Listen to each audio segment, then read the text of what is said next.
തൊട്ട് കഴിഞ്ഞ link open ആകുമ്പോ പേരും ഫോൺ നമ്പരും ഒക്കെ ചോദിച്ചിട്ടുണ്ട്. അത് ടൈപ്പ് ചെയ്താൽ മതി, എന്നിട്ട് സബ്മിറ്റ് ചെയ്യുക. Okay okay Usha. ഹരേ കൃഷ്ണ. ഇപ്പൊ ഞാൻ നോക്കട്ടെ ആരോ ഉള്ളത് ഇവിടെ ലിങ്ക് ഇടാനായിട്ട്. ഞാൻ ചെയ്തിട്ടുണ്ട്. കിട്ടി മാതാജി, കിട്ടി. ആരെങ്കിലും ഉണ്ട് ലെവൽ 3 ഇട്ടുണ്ട്.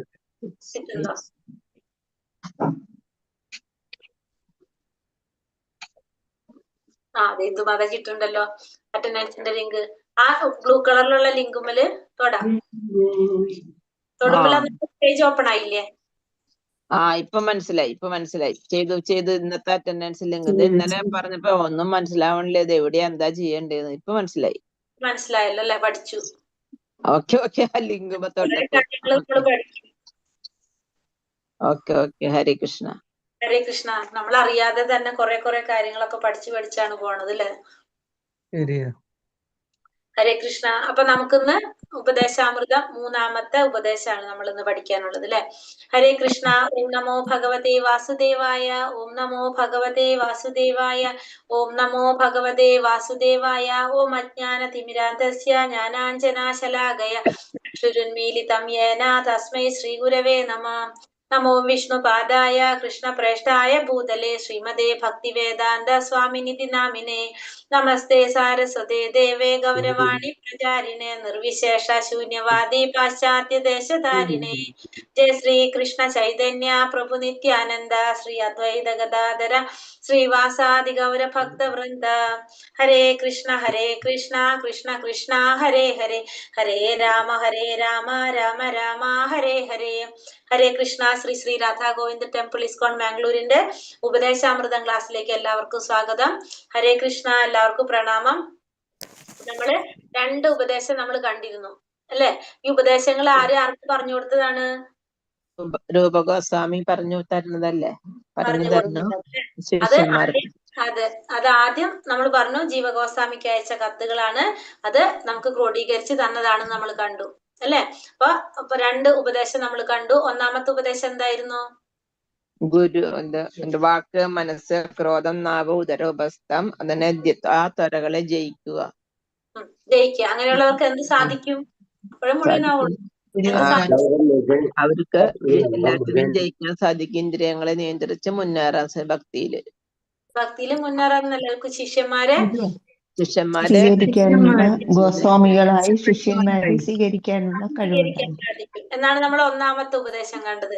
2ാമത്തെ ഉപദേശത്തിൽ എന്താ പറഞ്ഞത്? അമിതമായ അമിതാധ്വാനം, അനാവശ്യ സംസാരം, യമനിയമങ്ങളിൽ ആസക്തി, ലൗകിക ജനങ്ങളുമായുള്ള കൂട്ടുകെട്ട്, തീവ്രമായ ആഗ്രഹങ്ങൾ, ഇവയെല്ലാം കൃഷ്ണഭക്തി നശിപ്പിച്ചു കളയുന്നു. ഭക്തിയെ നശിപ്പിക്കുന്ന 6 കാര്യങ്ങളാണ് 2ാമത്തെ ഉപദേശത്തിൽ നമ്മൾ കണ്ടത് അല്ലെ? ഇത് രണ്ടും ഒരാൾ പറയാവോന്ന്? ഒരാൾ പറഞ്ഞേ. കാണാണ്ട് പറയണം. കഴിഞ്ഞു. ഹരേ കൃഷ്ണ മാതാജി. പറയട്ടെ. ഒരാൾ പറയോ? ഒരാൾ പറയാം.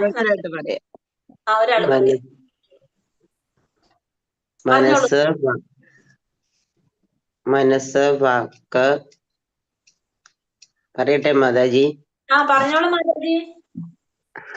വാക്ക്, മനസ്സ്, ക്രോധം, നാവ്, ഉദര ഉപസ്ഥം എന്നീ ഇന്ദ്രിയങ്ങളെ നിയന്ത്രിക്കാൻ കഴിയുന്ന ഏതൊരുവനും ഗുരുവാകാനുള്ള യോഗ്യതയുണ്ട്. ആ വ്യക്തിക്ക് ഈ ലോകം മുഴുവനുള്ള ശിഷ്യഗണങ്ങളെ സ്വാധീനിക്കാൻ കഴിയും. സമ്പാദിക്കാനായിട്ട് സാധിക്കും. അടുത്തത്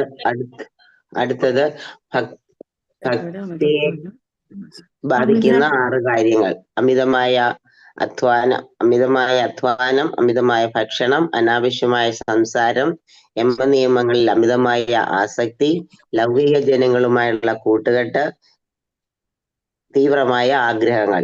ഈ 6 കാര്യങ്ങൾ ഭക്തിയെ നശിപ്പിക്കുന്നു. ഹരേ കൃഷ്ണ. ഹരേ കൃഷ്ണ മാതാജി. വേറൊരാൾ പറഞ്ഞ 2. വാക്ക്, മനസ്സ്, ക്രോധം, നാവ്, ഉദരോപസ്ഥം ഈ ത്വരകളെ ജയിക്കാൻ സാധിച്ച ഭൂമിയില് അവൻ ധീരനാകും. മറ്റു ഇന്ദ്രിയങ്ങളൊക്കെ മാറ്റിക്കൊണ്ട് ശിക്ഷപ്പെടുത്താനാകും ഭൂമിയില്. ആരെ ആരെ ശിക്ഷപ്പെടുത്താൻ പറ്റും? ഭൂമിയെ മുഴുവൻ ഭൂമിയെ മുഴുവൻ ശിക്ഷപ്പെടുത്താനായിട്ട് സാധിക്കും. അതായത് ശിഷ്യന്മാരെ ഇന്ദ്രിയങ്ങളെ ജയിച്ചു കഴിഞ്ഞു. പിന്നെ 6 ഭക്തിയെ നശിപ്പിക്കുന്ന 6 കാര്യങ്ങള്: അമിതമായ അധ്വാനം, അമിതമായ ആഹാരം, അനാവശ്യമായ സംസാരം, യമനിയമങ്ങളിലുള്ള ആസക്തി, ഭൗതിക കൂട്ടുകെട്ട്, തീവ്രമായ ആഗ്രഹം. ഇതൊരാളുടെ ഭക്തിയെ നശിപ്പിക്കുന്നു 6 കാര്യങ്ങള്. 6 കാര്യങ്ങളിൽ ഒരാളുടെ ഭക്തിയെ നശിപ്പിക്കുന്ന 6 കാര്യങ്ങളാണിത്. ഒന്നുകൂടി ഒരാൾ പറഞ്ഞ, വേറെ ഒരാളും കൂടി പറഞ്ഞേ. മനസ്സ്, കോപം, നാവ്, ഉദരം, ഉപസ്ഥം. ഈ ത്വരയെ നിയന്ത്രിക്കാൻ കഴിവുള്ള ആള് ധീരനാണ്. അയാൾക്ക് ലോകം മുഴുവൻ ശിഷ്യത്വം, ലോകത്തുള്ളവരെ മുഴുവൻ ശിഷ്യരാക്കാനുള്ള കഴിവുണ്ട്. പിന്നെ അമിതമായ ആഹാരം, അമിതമായ അധ്വാനം, അനാവശ്യ സംസാരം, യമനിയമങ്ങളിലെ ആസക്തി, ലൗകിക ജനങ്ങളുമായുള്ള കൂട്ടുകെട്ട്, തീവ്രമായ ആഗ്രഹങ്ങള്, ഇതെല്ലാം കൃഷ്ണഭക്തി നശിപ്പിച്ചു കളയുന്നതാണ്. നശിപ്പിക്കുന്നതാണ്. അപ്പൊ നമ്മള് ആ 2 ശ്ലോകങ്ങൾ നമ്മൾ പഠിച്ചു. ഒന്നാമത്തെ നമ്മൾ ഒരു ഗുരുവിന് വേണ്ട യോഗ്യതകൾ എന്തൊക്കെയാണ് പറഞ്ഞു. നമ്മൾ എന്തൊക്കെ പറഞ്ഞു? വാചോ വേഗം, മനസാക്രോധ വേഗം, ജിഹ്വാവേഗം, ഉപസ്ഥ വേഗം, ഏതാൻ വേദാൻ വേഗാനിയ വിഷഹേത ധീരഃ സർവാമപീമാ പൃഥിവീം സശിഷ്യത്. അതായത് വാക്ക്, മനസ്സ്, ക്രോധം, ജിഹ്വ, ഉദരം, ഉപസ്ഥം, ഈ 6 ത്വരകളെ നിയന്ത്രിക്കാൻ സാധിക്കുന്ന വ്യക്തി ധീരനാണ്. ആ വ്യക്തിക്ക് ഈ ഭൂമിയെ മുഴുവൻ കഴിവുണ്ട്. കഴിവുണ്ടായെന്ന് പറഞ്ഞു. രണ്ടാമത്തെ ഉപദേശത്തിൽ എന്താ പറഞ്ഞത്? അത്യാഹാരം, ജനസംഘശ്ച ലൗല്യം ച ഷഡ്ഭിർ ഭക്തിർ വിനശ്യതി. അത്യാഹാരം. പിന്നെ പ്രയാസം എന്ന് വെച്ചാൽ നമ്മൾ പറഞ്ഞു അമിതമായിട്ടുള്ള അധ്വാനം, അമിതമായ ആഹാരം, പിന്നെന്താണ് പ്രജൽപ്പം, അനാവശ്യ സംസാരം, പിന്നെ എന്താ പറഞ്ഞത്? പ്രജൽപ്പം, നിയമങ്ങളിൽ ആസക്തി ഉണ്ടാകുക, പിന്നെ ജനസംഘം, ഭൗതിക ജനങ്ങളുമായിട്ടുള്ള കൂട്ടുകെട്ട്, പിന്നെ ലൗല്യം, ഈ അത്യാമായിട്ടുള്ള അമിതമായ ആഗ്രഹങ്ങൾ. ഈ 6 കാര്യങ്ങള് നമ്മുടെ ഭക്തിയെ നശിപ്പിക്കുന്നതാണെന്ന് നമ്മൾ കണ്ടു അല്ലെ? ഇത് രണ്ടും എല്ലാവർക്കും മനസ്സിലായോ? മനസ്സിലായി. ഈ രണ്ടിന്റെ എന്തെങ്കിലും സംശയങ്ങളുണ്ടോ? ഇല്ല. എല്ലാവർക്കും ക്ലിയർ. അപ്പൊ ഇനി നമുക്ക് മൂന്നാമത്തേക്ക് പോകാം. മൂന്നാമത്തെ ഉപദേശം എന്താണ്? ഭക്തിയെ പ്രോത്സാഹിപ്പിക്കുന്ന കാര്യങ്ങളാണെന്ന് പറഞ്ഞു അല്ലെ? നമ്മൾ ഇന്നലെ ജസ്റ്റ് പറഞ്ഞിട്ടാണ് നമ്മൾ നിർത്തിയിട്ടുണ്ടായിരുന്നത്. മൂന്നാമത്തെ ഉപദേശം എന്താണ്? അപ്പൊ നമ്മള് ഭക്തിയെ നശിപ്പിക്കുന്ന 6 കാര്യങ്ങൾ കണ്ടു. ഇനി ഭക്തിയെ പുരോഗമിപ്പിക്കുന്ന, ഭക്തിയെ മുന്നോട്ട് നയിക്കുന്ന 6 കാര്യങ്ങളാണ് ഇനി നമ്മള് മൂന്നാമത്തെ ഉപദേശത്തിൽ പറയുന്നത്. നമുക്ക് നോക്കാം. മാതാജി, ഒരു സംശയം മാതാജി. നമുക്ക് 7ാമത്തെ ഒരു ക്വസ്റ്റ്യൻ തന്നിട്ടില്ലേ? ഒരു സത്യസന്ധന ബുദ്ധിയുള്ളവനുമായ വ്യക്തി എങ്ങനെ പെരുമാറുന്നു എന്ന് $100 അത് ഇന്നലത്തെ ക്ലാസ്സിൽ റെക്കോർഡ് കണ്ടില്ലേ മാതാജി? എന്നാ പൂർണ്ണാക്കിയിട്ടുണ്ടാവില്ലായിരിക്കും. അതാ രാത്രി. അതായിരിക്കും മാതാജി. ഒന്നുകൂടെ നോക്കിക്കോളാം. അതിലുണ്ട് കേട്ടോ. ശരി. മൂന്നാമത്തെ ഉപദേശം എന്താണ്? ഉത്സാഹാത് നിശ്ചയാത് ധൈര്യാത് തത്തത് കർമ്മ പ്രവർത്തനാത് സംഗത്യാഗ സതോവൃത്തെ ഷഡ്ഭിർ ഭക്തി പ്രസിദ്ധ്യതി. മൂന്നാമത്തെ പറയണത് ഉത്സാഹം, നിശ്ചയം, ധൈര്യം. 3 കാര്യങ്ങൾ അവിടെ വന്നു. ഉത്സാഹം, നിശ്ചയം, ധൈര്യം, തത്തത് കർമ്മ പ്രവർത്തനാത്. 4ാമത്തെ കാര്യം തത്തത് കർമ്മ പ്രവർത്തനാത് സംഗത്യാഗം, പിന്നെ സതോവൃത്തെ. 5, 6 സംഗത്യാഗം, സതോവൃത്തെ, ഷഡ്ഭിർ ഭക്തി പ്രസിദ്ധ്യതി. അപ്പൊ ഭക്തിയെ പ്രോത്സാഹിപ്പിക്കുന്ന, ഭക്തിയെ പുരോഗതിയിലേക്ക് നയിക്കുന്ന 6 കാര്യങ്ങളാണ് പറയണം. അപ്പൊ എന്താണ്? ഉത്സാഹം, നിശ്ചയം, ധൈര്യം. ഉത്സാഹം എന്ന് വെച്ചാൽ എന്താണ്? ഉത്സാഹം കൊണ്ട്. നിശ്ചയം എന്ന് വെച്ചാൽ വിശ്വാസം, ദൃഢനിശ്ചയം. അല്ലെങ്കിൽ നിശ്ചയം എന്ന് വെച്ചാൽ എന്താണ്? വിശ്വാസം എന്നാണ് പറയുന്നത്. അപ്പൊ ഉത്സാഹം, വിശ്വാസം കിട്ടില്ല, നിശ്ചയം പറഞ്ഞാലും ഓക്കെയാണ്. ഉത്സാഹം കൊണ്ടും വിശ്വാസം കൊണ്ടും ധൈര്യം എന്ന് വെച്ചാൽ ക്ഷമ. നമുക്ക് വേണ്ടത് എന്താണ്? ക്ഷമ വേണം നമുക്ക്. അപ്പൊ ഭക്തിയിൽ നമുക്ക് വേണ്ട കാര്യങ്ങളാണ്. ഒന്ന് ഉത്സാഹം ഉണ്ടാവണം, നമുക്ക് വീണ്ടും വീണ്ടും വീണ്ടും ഒരു കാര്യം ചെയ്യാനായിട്ടുള്ള ഉത്സാഹം നമുക്ക് ഉണ്ടാവണം. പിന്നെ നമുക്ക് വിശ്വാസം ഉണ്ടാവണം. എന്താണ്? ഏതൊരു സമയത്തും നമ്മുടെ കൂടെ ആരാ ഉണ്ടാവുക? ഭഗവാനാണ് ഉണ്ടാകുന്നത്. നമുക്ക് എത്ര ആവശ്യം വേണ്ട സമയത്ത് ഭഗവാൻ നമ്മളെ കൂടെ ഉണ്ടാകും. അവശ്യം രക്ഷിപേ കൃഷ്ണ എന്ന് പറയുന്നത്. നമുക്ക് ആവശ്യം വേണ്ട സമയത്ത് നമ്മളെ ഭഗവാൻ രക്ഷിക്കുന്നുള്ളൊരു വിശ്വാസം നമ്മളിൽ ഉണ്ടാവണം. നമുക്ക് പിന്നെ ഉത്സാഹം ഉണ്ടാവണം. പിന്നെ ധൈര്യം, അതായത് ക്ഷമയോടെ നമ്മൾ കാത്തിരിക്കണം. ഭക്തിയിൽ നമ്മൾ എന്താ വേണ്ടത്? ക്ഷമ നമുക്ക് ഉണ്ടാകണം. അതായത് ക്ഷമയോടെ കാത്തിരിക്കാന്ന് വെച്ചാല്, ഇപ്പൊ നമ്മൾ നാമം ജപിക്കുമ്പോ, നമുക്കൊരു എക്സാമ്പിൾ പറയാം. നാമം ജപിക്കുമ്പോ നമ്മൾ പറയും സമാധാനം കിട്ടും എന്ന് പറയും. ഇപ്പൊ ഒരു 2 ദിവസം 3 ദിവസം നാമം കിട്ടിയിട്ട് നാമം ജപിച്ചിട്ട് സമാധാനം കിട്ടില്ലെങ്കിൽ നമ്മ പറയും ഇത് ചെയ്തിട്ടൊന്നും സമാധാനം ഒന്നും കിട്ടുന്നില്ലല്ലോ. നമ്മൾ എന്ത് ചെയ്യണം? ക്ഷമയോടെ കാത്തിരിക്കണം, അല്ലെ? നമ്മൾ ചെയ്ത കർമ്മങ്ങൾ എരിഞ്ഞെരിഞ്ഞ് വരുമ്പോഴാണ് നമുക്ക് കർമ്മത്തിന്റെ ഫലങ്ങള് മാറി വരുന്നതനുസരിച്ചാണ് നമുക്ക് പ്രോഗ്രസ് ഉണ്ടാകുന്നത്. അപ്പൊ നമ്മൾ എന്ത് ചെയ്യണം? ക്ഷമയോടെ കാത്തിരിക്കണം. അപ്പൊ ഉത്സാഹം, നിശ്ചയം, ധൈര്യാത്. പിന്നെ തത്തത് കർമ്മ പ്രവർത്തന. തത്തത് കർമ്മ പ്രവർത്തന എന്ന് വെച്ചാല് ആ ഭക്തിക്ക് അനുകൂലമായ രീതിയിൽ പ്രവർത്തിക്കുക. നമ്മൾ എന്ത് ചെയ്യണം?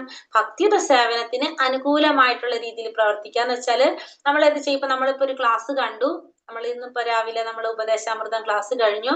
അത് കഴിഞ്ഞിട്ട് നമ്മൾ ഫുൾ ടൈം നമ്മൾ എന്ത് ചെയ്യാണ്? നമ്മൾ സിനിമ കാണുന്നു, മറ്റേ TV കാണുന്നു, അങ്ങനത്തെ പ്രോഗ്രാമുകൾ കണ്ടുകൊണ്ടിരിക്കുന്നു. അതായത് ഇതിനായിട്ട് യാതൊരു ബന്ധമുള്ള കാര്യങ്ങളില്ല. ആകെ നമ്മൾ ഈ 1 മണിക്കൂർ അല്ലെങ്കിൽ അരമണിക്കൂർ മാത്രം നമ്മൾ ഇത് മാത്രം ചെയ്തുകൊണ്ടിരിക്കുന്നു. ബാക്കി ഫുൾ ടൈം നമ്മളല്ലാത്ത കാര്യങ്ങൾ, നമ്മളെ ഇന്ദ്രിയ സന്തോഷത്തിന് വേണ്ടിയിട്ടുള്ള പ്രവർത്തികൾ ചെയ്തുകൊണ്ടിരിക്കുന്നു. അത് ഒരിക്കലും എന്തല്ല? ഭക്തിക്ക് അനുകൂലമായ പ്രവർത്തികളല്ല. നേരെ മറിച്ച് നമ്മൾ ക്ലാസ് കഴിഞ്ഞു, പിന്നെ നമുക്ക് കിട്ടുന്ന സമയം നമുക്ക് അല്ലാത്ത കാര്യങ്ങളൊക്കെ ചെയ്യാനുണ്ടാവും വീട്ടില്. അതൊക്കെ കഴിഞ്ഞിട്ട് നമ്മൾ ക്ലാസ്സിന്റെ ക്വസ്റ്റ്യൻ ആൻസർ നോക്കുന്നു, അതല്ല വേറെ ഏതെങ്കിലും ക്ലാസ് വെച്ച് നോക്കുന്നു, അല്ലെങ്കിൽ ഇതിൽ മനസ്സിലാവാത്ത എന്തെങ്കിലും ഭാഗം നമ്മൾ വീണ്ടും പഠിക്കുന്നു. അതൊക്കെ എന്താണ്? സപ്പോർട്ടിങ് ആണ്. നമ്മൾ അതുപോലെ തന്നെ ഇപ്പൊ രാവിലെ ഭാഗവതം കേൾക്കുന്നത്, നാമം ജപിക്കുന്നത്, ക്ലാസ് കേൾക്കുന്നത്, ഇതൊക്കെ എന്താണ്? ഭക്തിക്ക് സപ്പോർട്ട് ചെയ്യുന്ന കാര്യങ്ങളാണ്. അപ്പൊ അങ്ങനത്തെ പ്രവർത്തികൾ അനുകൂലമായ രീതിയിൽ പ്രവർത്തനം ചെയ്യുക. അപ്പൊ അതാണ് തത്തത് കർമ്മ പ്രവർത്തനാത് സംഘത്യാഗം. സംഘത്യാഗം എന്ന് വെച്ചിട്ടുണ്ടെങ്കിൽ സംഘം ത്യജിക്കുക. എങ്ങനത്തെ സംഘങ്ങളാണ് ത്യജിക്കേണ്ടത്? ഭൗതികമായിട്ടുള്ള ആഗ്രഹങ്ങൾ വച്ചു പുലർത്തുന്നവരായിട്ടുള്ള സംഘം, അതായത് അഭക്തന്മാരുമായിട്ടുള്ള സംഘമാണ് നമ്മൾ എന്ത് ചെയ്യേണ്ടത്? ത്യജിക്കേണ്ടത്. സംഘത്യാഗർ സതോവൃത്തെ.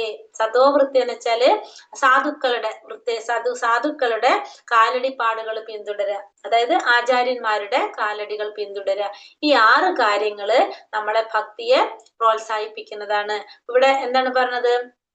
ഉത്സാഹം, നിശ്ചയം, ധൈര്യാത്. ഉത്സാഹം എന്ന് വെച്ചിട്ടുണ്ടെങ്കിൽ നമ്മുടെ ആ ഉത്സാഹം, നിശ്ചയം വിശ്വാസം. വിശ്വാസം എന്ന് വെച്ചെന്താണ്? നമുക്ക് വേണ്ട സമയത്ത് നമ്മളെ ഭഗവാൻ രക്ഷിക്കും, നമ്മുടെ കൂടെ ഭഗവാൻ ഉണ്ടാകും എന്നുള്ളൊരു വിശ്വാസം നമ്മളിൽ ഉണ്ടാകുക. ധൈര്യാത്, ക്ഷമ ഉണ്ടാകണം നമുക്ക്. പിന്നെന്താണ്? തത്തത് കർമ്മ പ്രവർത്തനാത്. ഈ എന്താ പറയാ, ഭക്തിയുടെ പ്രവർത്തനങ്ങൾ ചെയ്യുന്ന, ഭക്തിയുടെ സേവനത്തിന് അനുകൂലമായിട്ടുള്ള രീതിയിൽ പ്രവർത്തനങ്ങൾ ചെയ്തുകൊണ്ട്. സംഘത്യാഗം, സംഘം ത്യജിച്ചുകൊണ്ട്. എങ്ങനത്തെ സംഘമാണ് ത്യജിക്കേണ്ടത്? ആ ഭക്തി ഇല്ലാത്തവരുമായിട്ടുള്ള സംഘം ത്യജിച്ചുകൊണ്ട്. സതോവൃത്തെ, സാധുക്കളുടെ കാലടികൾ പിന്തുടരുക, അല്ലെങ്കിൽ ആചാര്യന്മാരുടെ കാലടിപ്പാടുകൾ പിന്തുടരുന്നതും ഭക്തിയെ പ്രോത്സാഹിപ്പിക്കുന്ന, ഭക്തിയെ മുന്നിലേക്ക് നയിക്കുന്ന 6 കാര്യങ്ങളാണെന്ന് നമുക്ക് പറയാം. ഇവിടെ ശ്രദ്ധിച്ചാൽ അറിയാം, ഒരു വേർഡ് കോമൺ ആണ് രണ്ടെണ്ണത്തിലും. ഒന്ന് ഭക്തിയെ നശിപ്പിക്കുന്ന കാര്യത്തിലും, ഒന്ന് ഭക്തിയെ പ്രോത്സാഹിപ്പിക്കുന്ന കാര്യത്തിലും. ഏതാണ്? സംഘത്യാഗം. ഇവിടെ എന്താ പറഞ്ഞിരിക്കുന്നത്? സംഘത്യാഗം. അഭക്തന്മാരുമായിട്ടുള്ള സംസർഗം ഉപേക്ഷിക്കുക. ഭക്തിയെ പ്രോത്സാഹിക്കണമെങ്കിൽ, ഭക്തി മുന്നോട്ട് പോകണമെങ്കിൽ എന്ത് വേണം?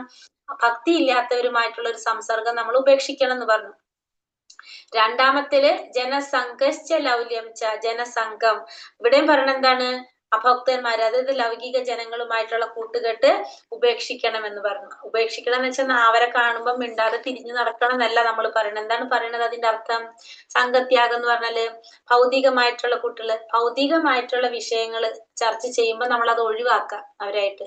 കാരണം നമ്മള് ഈ പറഞ്ഞ പോലെ അവിടേക്കാണോ ഇവിടേക്കാണോ എന്ന് ഉറപ്പില്ലാത്തവരാണ് നമ്മള് ഭക്തന്മാരായിട്ടില്ല, അല്ലെ? നമ്മളിപ്പോ പ്രാക്ടീസ് ചെയ്ത് പോകുന്നവരാണ്. ഭക്തിയിലേക്ക് മുന്നേറാൻ വേണ്ട കാര്യങ്ങളാണ് ഈ പറഞ്ഞു തരുന്നത് നമുക്ക്. അപ്പൊ നമ്മൾ ഭക്തന്മാരല്ല, പക്ഷെ നമുക്ക് എങ്ങനെയൊക്കെ ഭക്തിയിലേക്ക് മുന്നിലേക്ക് പോകാന്നുള്ള കാര്യങ്ങളാണ് പറഞ്ഞത്. ഇവരായിട്ട് നമ്മൾ കൂട്ടുകൂടി കഴിഞ്ഞാല്, ഇപ്പൊ നമ്മൾ രാവിലെ എഴുന്നേറ്റ് 5:30 എഴുന്നേറ്റ് ഭാഗവതം കേൾക്കുക. അപ്പൊ നമ്മുടെ ഇങ്ങനത്തെ അഭൗതിക, അതായത് ഭക്തന്മാരല്ലാത്തവരായിട്ട് കൂടെ അവര് സുഖമായിട്ട് കിടന്ന് ഉറങ്ങായിരിക്കും. രാത്രി 12 മണി 1 മണി വരെയൊക്കെ പ്രോഗ്രാമുകളൊക്കെ വച്ച് കണ്ട് ഇരുന്നിട്ട് അവര് രാത്രി ഇരുന്ന് രാവിലെ കിടന്നുറങ്ങുന്നവരായിരിക്കും. അപ്പൊ നമ്മള് ഇങ്ങനെ ക്ലാസ് ഉണ്ട് രാവിലെ എഴുന്നേൽക്കുന്ന പറയുമ്പോ അവര് പറയും എന്തിനാ വെറുതെ രാവിലെ ഇത്രയും നല്ല സുഖമായിട്ട് കിടന്നുറങ്ങുന്ന സമയത്ത് ഇതൊക്കെ എണീറ്റ് ചെയ്യുന്നതെന്ന് ചോദിച്ചാൽ നമുക്ക് കുറെ ചോദിക്കുമ്പോ നമ്മളും വിചാരിക്കും എന്തിനാ നമ്മൾ ഈ ചെയ്യുന്നത്, എന്താ അതുകൊണ്ട് കിട്ടുന്നത്, ഈ പറയുന്നതിൽ വല്ല സത്യം ഉണ്ടോ എന്നൊക്കെ നമുക്ക് തോന്നും. കാരണം നമ്മൾ ഭഗവാനെ കാണുന്നില്ല നമ്മളെ ചിന്തയിൽ, അല്ലെ? കാരണം നമ്മൾ അത്ര എത്തിയിട്ടുള്ളൂ. അപ്പൊ നമുക്ക് എന്ത് വരാം, കുറെ പറയുമ്പോ നമുക്ക് മാറ്റം വരാം, അല്ലെ? അപ്പൊ നമ്മളൊരു പാട്ട് പാടുമ്പോ നമുക്കൊരു പാട്ട് നന്നായിട്ട് അറിയാം, നമ്മളൊരുവിധം അത്യാവശ്യം നന്നായിട്ട് പാടുന്നതാണ്. നമ്മൾ പാടിക്കൊണ്ടിരിക്കുമ്പോ നമ്മുടെ കൂടെ അല്ലെങ്കിൽ ഒരു വ്യക്തി ആ പാട്ട് തന്നെ പാടാം, പക്ഷെ അവര് പാടുന്നത് ഒട്ടും താളം ഇല്ലാതെ അങ്ങനെയാ പാടുന്നത്. നമ്മൾ അറിയാതെ അവരെ കൂടെ പോകും. ഇല്ല, തോന്നിയിട്ടുണ്ടോ ആർക്കെങ്കിലും അങ്ങനെ? അല്ലെ? ഒരു പാട്ട് ഒരാൾ പാടുമ്പോ ഇങ്ങനെ ട്യൂണൊന്നും ഇല്ലാതെ പാടിക്കൊണ്ടിരിക്കുകയാണ്, പക്ഷെ നമ്മൾ അത്യാവശ്യം നല്ല ട്യൂണിൽ കൊണ്ടിരിക്കുകയായിരുന്നു, പക്ഷെ അവര് പാടുമ്പോ എന്താണ്, നമ്മൾ അവരെ കൂടെ പാടിപ്പോകും, അല്ലേ? ഇല്ലേ? പക്ഷെ അവര് നമ്മുടെ കൂടെ വരുന്നുണ്ടോ പാട്ട് പാടുമ്പോ? അവർക്ക് നമ്മളെ കൂടെ എത്താൻ പറ്റുണ്ടാവോ? നമ്മളിപ്പോ അത്യാവശ്യം നല്ല ട്യൂണിലാണ്, നമുക്ക് അവര് പറ്റില്ല, നമ്മ പെട്ടെന്ന് അങ്ങോട്ട് മാറും. അതായത് എന്താ മനസ്സിലാക്കേണ്ടതിന്ന്? എന്ത്? അവരിൽ പോകാതിരിക്കുക, ക്ഷമയോടുകൂടി അവരുടെ പാട്ട് അവരുടെ ട്യൂണിൽ പോകാതിരിക്കുക, നമ്മുടെ ട്യൂണിൽ നിൽക്കുന്നവർ വരിക. അത് ശ്രദ്ധിക്കാതിരിക്കണം, അല്ലെ? കാരണം നമ്മൾ ശ്രദ്ധിക്കുമ്പോ നമ്മൾ അറിയാതെ നമ്മൾ ആ ട്യൂണിലേക്ക് നമ്മൾ പോകും. നമ്മളപ്പോ അത് ശ്രദ്ധിക്കാതിരിക്കണം. അത് നമുക്ക് കുറെ പ്രാക്ടീസ് വേണം നമുക്ക് ചെയ്യാനായിട്ട്. അപ്പൊ നമ്മൾ എന്ത് ചെയ്യണം, അങ്ങനത്തെ കാര്യങ്ങൾ നമ്മൾ അവോയ്ഡ് ചെയ്യാൻ ശ്രമിക്കണം. പക്ഷെ നമ്മൾ അവരോട് പറയല്ല വേണ്ടത്, അയ്യോ ഞങ്ങളിപ്പോ ഇങ്ങനെയൊക്കെ പ്രാക്ടീസ് ചെയ്യണം, അപ്പൊ നിങ്ങളായിട്ടൊന്നും കൂട്ടുകൂടാൻ പാടില്ല എന്ന് ഉപദേശാമൃതത്തിൽ പറഞ്ഞിട്ടുണ്ട്, രൂപഗോസ്വാമി അങ്ങനെയൊക്കെ പറഞ്ഞിട്ടുണ്ട്, അതുകൊണ്ട് ഇനി നിങ്ങളായിട്ട് കൂട്ടുകൂടില്ല എന്നൊക്കെ പറഞ്ഞിട്ട് പോരല്ല വേണ്ടത്. നമ്മൾ അത് എന്ത് ചെയ്യണം, നമുക്ക് അതിനെ കൈകാര്യം ചെയ്യാൻ സാധിക്കണം നല്ല രീതിയിൽ. നമ്മൾ എന്ത് ചെയ്യാ, നമ്മൾ പല രീതിയിലും അവോയ്ഡ് ചെയ്യാൻ പറ്റും നമുക്ക് പലതും, അങ്ങനെ നമ്മൾ ചെയ്യാനായിട്ട് ശ്രമിക്കുക. അല്ലാത്ത കാര്യങ്ങൾ സംസാരിക്കുക, ഭക്തിയെ കുറിച്ചല്ലാത്ത അതല്ലെങ്കിൽ മറ്റുള്ള സബ്ജക്റ്റുകൾ നമ്മൾ അധികം എന്ത് ചെയ്യാതിരിക്കുക, അതിന് കൂടുതൽ അതിന് കൂടുതൽ നമ്മൾ ശ്രദ്ധ കൊടുക്കാതിരിക്കുക അങ്ങനത്തെ കാര്യങ്ങളിൽ. അപ്പോ നമുക്ക് എന്ത് പറ്റും, നമുക്ക് അങ്ങനത്തെ പ്രശ്നങ്ങൾ കുറെ നമുക്ക് സോൾവ് ചെയ്യാനായിട്ട് സാധിക്കും. ഹരേ കൃഷ്ണ. അപ്പൊ അതാണ് സംഘത്യാഗം എന്ന് പറയുന്നത്, അല്ലെ? അപ്പൊ നമ്മൾ 6 കാര്യങ്ങൾ ഭക്തിയെ പ്രോത്സാഹിപ്പിക്കുന്നതാണെന്ന്: ഉത്സാഹം, നിശ്ചയം, ധൈര്യ, തത്തത് കർമ്മ പ്രവർത്തനാത്, സംഘത്യാഗം, സതോവൃത്തെ, ഷഡ്ഭിർ ഭക്തി പ്രസിദ്ധ്യതി. അപ്പൊ എന്തൊക്കെയാണ്? ഉത്സാഹം, നിശ്ചയം എന്ന് വെച്ചാൽ വിശ്വാസം. നമുക്ക് വിശ്വാസം ഉണ്ടാവണം, നമുക്ക് അറിയുണ്ടാവും, അല്ലെ? വിശ്വാസം, അതായത് എങ്ങനെയാണ് വിശ്വാസം? നമുക്ക് ആവശ്യമുള്ള സമയത്ത്, അവശ്യം രക്ഷിപ്പേ കൃഷ്ണ, അതായത് നമുക്ക് ആവശ്യം വരുന്ന സമയത്ത് ഭഗവാൻ നമ്മുടെ കൂടെ ഉണ്ടാകും, നമ്മളെ രക്ഷിക്കാൻ ഭഗവാൻ അല്ലാതെ വേറെ ആർക്കും സാധിക്കില്ല എന്നുള്ളൊരു വിശ്വാസം നമ്മളുള്ളിൽ ഉണ്ടാവണം. ധൈര്യ, ക്ഷമയുണ്ടാകണം. പിന്നെ ഭക്തിയുത സേവനത്തിന് അനുകൂലമായ പ്രവർത്തികൾ ചെയ്തുകൊണ്ടിരിക്കുക. സംഘത്യാഗം, അഭക്തന്മാരുമായിട്ടുള്ള സംഘം ത്യജിക്കുക. സതോവൃത്തെ, ആചാര്യന്മാരുടെ കാലടികൾ പിന്തുടരുക. ഇത്രയും കാര്യങ്ങള് ഭക്തിയെ പ്രോത്സാഹിപ്പിക്കുന്നതാണ്. ഹരേ കൃഷ്ണ. മനസ്സിലായോ എല്ലാവർക്കും? ഹരേ കൃഷ്ണ. ഒരാളൊന്ന് പറഞ്ഞ്. ഉത്സാഹം കൊണ്ടും വിശ്വാസം കൊണ്ടും ക്ഷമ കൊണ്ടും ഭക്തിയുത സേവനത്തിന് അനുഗുണമായ പ്രവർത്തനങ്ങൾ ചെയ്യുന്നതുകൊണ്ടും അഭക്തന്മാരായി സംസർഗം ഉപേക്ഷിച്ചുകൊണ്ടും പൂർവാചാര്യന്മാരുടെ കാലടിപ്പാടുകൾ പിന്തുടരുന്നതുകൊണ്ടും ഈ 6 കാര്യങ്ങൾ കൊണ്ട് ഭക്തിയുത സേവനം പുരോഗമിക്കുന്നു. ഹരേ കൃഷ്ണ. ഇത് വേറൊരാള് മനസ്സിലാക്കിയ രീതിയിലൊന്ന് പറഞ്ഞേ. ഞാൻ പറയാം. ഉത്സാഹിയായിരിക്കുക, വിശ്വാസത്തോടെ പ്രയത്നിക്കുക, ക്ഷമയോടെ ഇരിക്കുക, ശ്രവണം, കീർത്തന, സ്മരണം, അതാ നവവിധ ഭക്തി, അത് കേൾക്കുക, ഭക്തനല്ലാത്തവരെ കൂട്ടുകൂടാതിരിക്കുക, ആചാര്യന്മാരുടെ കാലടിയെ പിന്തുടരുക. ഈ 6 കാര്യങ്ങളാണ് ഭക്തിയുത സേവനത്തിൽ വിജയിക്കാനുള്ള 6 കാര്യങ്ങൾ. ഹരേ കൃഷ്ണ. ഒരാൾ കൂടി പറഞ്ഞേ. ഉത്സാഹം, പറഞ്ഞോളൂ പ്രഭു. ഉത്സാഹം, നിശ്ചയം, ധൈര്യം, ഭക്തിയുഗ സേവനം, അഭക്തന്മാരുള്ള സംഘം ഉപേക്ഷിക്കുക, പിന്നെ ആചാര്യന്മാരുടെ കാലടികൾ പിന്തുടരുക. ഈ 6 കാര്യങ്ങൾ എന്ത് സംഭവിക്കും? ഈ 6 കാര്യങ്ങൾ അല്ലേ? ഈ ഭക്തി വർദ്ധിപ്പിക്കുന്നു, ഭക്തിക്ക് അനുകൂല പ്രവർത്തനം. ഉത്സാഹം വേണം, വിശ്വാസം വേണം, ധൈര്യം വേണം, ഭക്തിയുഗ സേവനം വേണം, അഭക്തന്മാരുമായി സംസർഗം വേണ്ട, ആചാര്യന്മാരുടെ കാലടികളെ പിന്തുടരുക. ഇത് നമ്മളെ ഭക്തിയെ പ്രോത്സാഹിപ്പിക്കുന്ന നമ്മളെ 6 കാര്യങ്ങളാണ്. ഒരാൾ കൂടി പറഞ്ഞേ. ഉത്സാഹം, വിശ്വാസം, ക്ഷമ, ഭക്തിയുത സേവനത്തിന് അനുകൂലമായ പ്രവർത്തനങ്ങൾ ചെയ്യുക, അഭക്തരുമായി സംസർഗം ഉപേക്ഷിക്കുക, ആചാര്യന്മാരുടെ കാലടികൾ പിന്തുടരുക. ഈ 6 കാര്യങ്ങൾ കൊണ്ട് ഭക്തിയുത സേവനം ഫലവത്തായി തീരുന്നു. ഫലവത്താകും. അടുത്ത ആരെങ്കിലും പറയുന്നുണ്ടോ? ഹരികൃഷ്ണ. ഉത്സാഹം, വിശ്വാസം, ധൈര്യം, ഭക്തിക്ക് അനുകൂലമായ രീതിയിൽ പ്രവർത്തിക്കല്, ഭക്തി ഇല്ലാത്തവരുടെ സംഘം ത്യജിക്കുക, ആചാര്യരുടെ കാലടിപ്പാടുകൾ പിന്തുടരുന്നത്, ഇതെല്ലാം ഭക്തിയെ പ്രോത്സാഹിപ്പിക്കുന്ന കാര്യങ്ങളാണ്. ഹരേ കൃഷ്ണ. സത്യഭാമ മാതാജി പറഞ്ഞോളൂ. ഹരേ കൃഷ്ണ. ഉത്സാഹമായിരിക്കുക, വിശ്വാസത്തോടുകൂടി ഇരിക്കുക, ക്ഷമ, ഭക്തിയുത സേവനം, പിന്നെ ആചാര്യന്മാരുടെ കാലടിപ്പാടുകൾ പിന്തുടരുക, പിന്നെ അഭക്തന്മാരായി കൂട്ടുകെട്ടില്ലാതിരിക്കുക. ഈ 6 കാര്യങ്ങൾ കൊണ്ടും ഭക്തിയുത സേവനം കൊണ്ടും ഭക്തി പുരോഗമിക്കും. അല്ലെ? അപ്പൊ ഭക്തിയെ പുരോഗമിക്കുന്ന 6 കാര്യങ്ങളാണ് ഇപ്പൊ നമ്മൾ ഈ പറഞ്ഞത്. ഉത്സാഹം, നിശ്ചയം, ധൈര്യ, തത്തത് കർമ്മ പ്രവർത്തനാത്, സംഗത്യാഗം, സതോവൃത്തെ, ഷഡ്ഭീർ ഭക്തി പ്രസിദ്ധ്യതി. ഭക്തിയെ പ്രോത്സാഹിപ്പിക്കുന്ന, ഭക്തിയെ മുന്നിലേക്ക് പുരോഗതിയിലേക്ക് നയിക്കുന്ന 6 കാര്യങ്ങളാണ്. 1 ഉത്സാഹം വേണം, 2 നിശ്ചയം. നിശ്ചയം എന്ന് വെച്ചാൽ എന്താണ്? വിശ്വാസം വേണം, ധൈര്യം, ക്ഷമ വേണം, തത്തത് കർമ്മ പ്രവർത്തന, അനുകൂലമായിട്ടുള്ള ഭക്തിയുടെ സേവനത്തിന് അനുകൂലമായിട്ടുള്ള പ്രവർത്തനങ്ങൾ ചെയ്യണം, സംഘത്യാഗം, സംഘം ത്യജിക്കണം. എങ്ങനത്തെ സംഘം ത്യജിക്കണം? അഭക്തന്മാരുമായിട്ടുള്ള സംഘം ത്യജിക്കണം. സതോവൃത്തെ, സതോവൃത്തി എന്ന് വെച്ചാല് ആചാര്യന്മാരുടെ കാലടിപ്പാടുകൾ പിന്തുടരുക. ഇത് ഭക്തിയെ പ്രോത്സാഹിപ്പിക്കുന്ന 6 കാര്യങ്ങളാണെന്ന് നമ്മൾ കണ്ടു. അതാണ് രൂപഗോസ്വാമി പറഞ്ഞിരിക്കുന്നത്. ഇപ്പൊ നമ്മൾ ഈ പറഞ്ഞ കാര്യങ്ങൾ തന്നെയാണ് ഇവിടെ എഴുതിയിരിക്കുന്നത്. ഉത്സാഹിയായിരിക്കുക, വിശ്വാസത്തോടെ ഇരിക്കുക, ക്ഷമയോടെ ഇരിക്കുക, ശ്രവണ കീർത്തന സ്മരണം കേൾക്കുക, കീർത്തിക്കുക, കൃഷ്ണനെ സ്മരിക്കുക, നിയാമക തത്വങ്ങൾ അനുസരിച്ച് പ്രവർത്തിക്കുക, ഭക്തന്മാരല്ലാത്ത ജനങ്ങളുമായിട്ടുള്ള സഹവാസം ഉപേക്ഷിക്കുക, പൂർവ്വ ആചാര്യന്മാരുടെ കാലടികൾ പിന്തുടരുക, വിശുദ്ധമായ ഭക്തിയുടെ ഭഗവത് സേവനത്തിന് പൂർണ്ണമായ വിജയം ഉറപ്പുവരുത്തുന്ന 6 സംഗതികൾ. ഇതിനേക്കാളും നിങ്ങൾക്ക് ഞാൻ പറഞ്ഞത് എളുപ്പമാണെങ്കിൽ ആ രീതിയിൽ പഠിച്ചാൽ മതി. ഇത് തന്നെയാണ് പറഞ്ഞിരിക്കുന്നത്. അപ്പൊ ഇവിടെ ഇനി നമുക്ക് ബുക്കിലുള്ള പോയിന്റ്സുകളും കൂടി നോക്കി പോകാം. പഠിക്കേണ്ടത് ഇപ്പൊ നമ്മൾ ഈ പറഞ്ഞതാണ്. നമുക്കൊന്നും കൂടി അറിയാൻ വേണ്ടിട്ട് ഈ ബുക്കിൽ എന്തൊക്കെയാണ് കൊടുത്തിരിക്കുന്നത് പറയാണ്. ഭക്തിയുടെ സേവനം വൈകാരിക ഭാവനയോ സാങ്കല്പിക ആനന്ദ ഉന്മാദമോ അല്ല. വൈകാരിക അഭ്യൂഹങ്ങളുടെയോ ഭാവനാപരമായ ആനന്ദത്തിന്റെയോ കാര്യമല്ല ഭക്തി സേവനം. അതിന്റെ സാരാംശ പ്രവർത്തനമാണ്. ഭക്തിയുടെ സേവനം എന്ന് പറയുന്നത് എന്താണ് പറയുന്നത്? വൈകാരികമായിട്ടുള്ള ഒരു ഭാവനയോ അല്ലെങ്കിൽ സാങ്കല്പികമായിട്ടുള്ള ഒരു ആനന്ദമോ അല്ല എന്ത് ഭക്തിയുടെ സേവനം എന്ന് പറയുന്നത്. അതെന്താണ്? പ്രായോഗികമായിട്ടുള്ള ഒരു പ്രവർത്തനം. അതാണ് അതിന്റെ അംശം പറയുന്നത്. പ്രായോഗിക പ്രവൃത്തിയിൽ കൊണ്ടുവരുന്ന, പ്രായോഗികമായിട്ട് കൊണ്ടുവരുന്ന ഒരു കാര്യമാണ് എന്ത് ഭക്തിയുടെ സേവനം എന്ന് പറയുന്നത്. അതിന് ഭക്തിയുടെ സേവനത്തെ കുറിച്ച് രൂപഗോസ്വാമി ഭക്തിരസാമൃത സിന്ധുവിൽ അതിനെ കുറിച്ച് പറയുന്നുണ്ട്. 11ാമത്തെ ശ്ലോകത്തില് പറയുന്നുണ്ട്. അത് നമ്മൾ ഭക്തിരസാമൃത സിന്ധു പഠിക്കുമ്പോൾ നമ്മൾ മനസ്സിലാക്കും. എന്താണ് രൂപഗോസ്വാമി പറയുന്നത്? അന്യാഭിലാഷിതാശൂന്യം. ഭക്തിയുടെ സേവനം എന്ന് പറഞ്ഞത് എങ്ങനെയാണെന്ന് പറയാണ് ഇവിടെ. അന്യാഭിലാഷിതാശൂന്യം ജ്ഞാന കർമാതിനാവൃതം ആനുകൂലേന കൃഷ്ണാനോ ശീലനം ഭക്തിരുത്തമ. അന്യാഭിലാഷിതാശൂന്യം ജ്ഞാന കർമാതിനാവൃതം ആനുകൂലേന കൃഷ്ണാനുശീലനം ഭക്തിരുത്തമ. അതായത് ഭക്തിയിൽ ഏറ്റവും ഉത്തമനായിട്ടുള്ളത്, അല്ലെങ്കിൽ ഭക്തി എന്ന് പറഞ്ഞ ഏറ്റവും ഉത്തമമായ ഭക്തി എന്ന് പറയുന്നതാണ് അന്യാഭിലാഷിതാശൂന്യം. യാതൊരു വിധത്തിലുള്ള അഭിലാഷങ്ങളും ഇല്ലാതെ, നമുക്ക് അന്യാഭിലാഷിത ശൂന്യച്ചിട്ടുണ്ടെങ്കിൽ യാതൊരു വിധത്തിലുള്ള അഭിലാഷങ്ങളും ഇല്ലാതെ ജ്ഞാനകർമാതിനാവൃത്തം എന്നാ പറയുന്നത്. എന്താണ്? നമ്മൾ എന്തിനും കൊടുക്കുന്നില്ല, നമ്മള് കാമ്യകർമ്മത്തിനോ ജ്ഞാനത്തിനോ നമ്മുടെ സ്വാർത്ഥമായിട്ടുള്ള അഭിലാഷങ്ങൾക്കോ ഒന്നും കൊടുക്കുന്നില്ല. ജ്ഞാനം, കർമ്മം, പിന്നെന്താണ് പറഞ്ഞത്? സ്വാർത്ഥമായിട്ടുള്ള അഭിലാഷങ്ങൾ, ഇതിനൊന്നും നമ്മൾ എന്ത് കൊടുക്കുന്നില്ല, അവിടെ പ്രാധാന്യം കൊടുക്കുന്നില്ല. നമ്മള് ആഗ്രഹങ്ങളില്ല, കർമ്മത്തെ കുറിച്ചില്ല, അറിവില്ല, ഒന്നിനെ കുറിച്ചും പറയുന്നില്ല. എങ്ങനെയാണ്? ആനുകൂലേന കൃഷ്ണാനുശീലനം ഭക്തിരുത്തമ. എന്ത് മാത്രമേ ചെയ്യുന്നുള്ളൂ?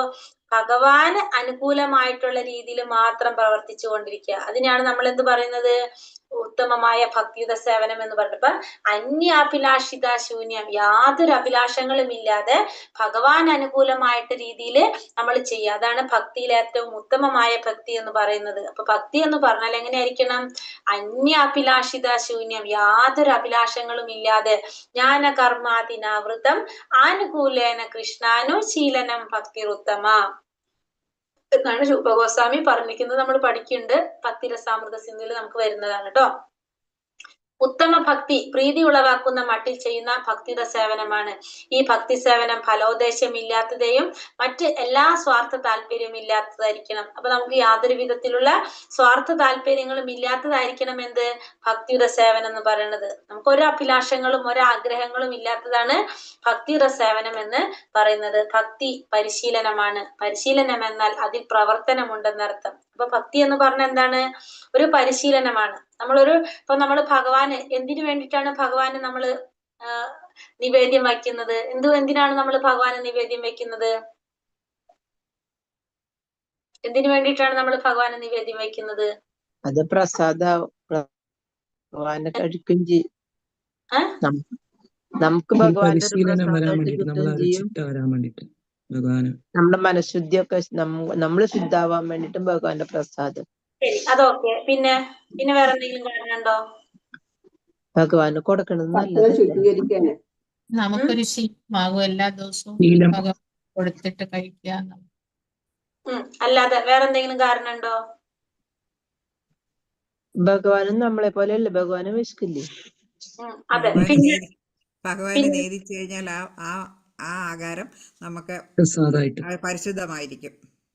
പിന്നെ അതൊക്കെ നമുക്കറിയാം. പിന്നെ എന്തെങ്കിലും ഉണ്ടോ? ഒന്നും കൂടി ആലോചിച്ചേ. ഭഗവാൻ ആദ്യമായിട്ട് ഭക്ഷണം ഭഗവാൻ ആദ്യമായിട്ട് നമ്മൾ ഭക്ഷണം കൊടുത്തതിന് ശേഷമാണ് നമ്മൾ ഭക്ഷണം കഴിക്കാൻ പാടുള്ളൂ.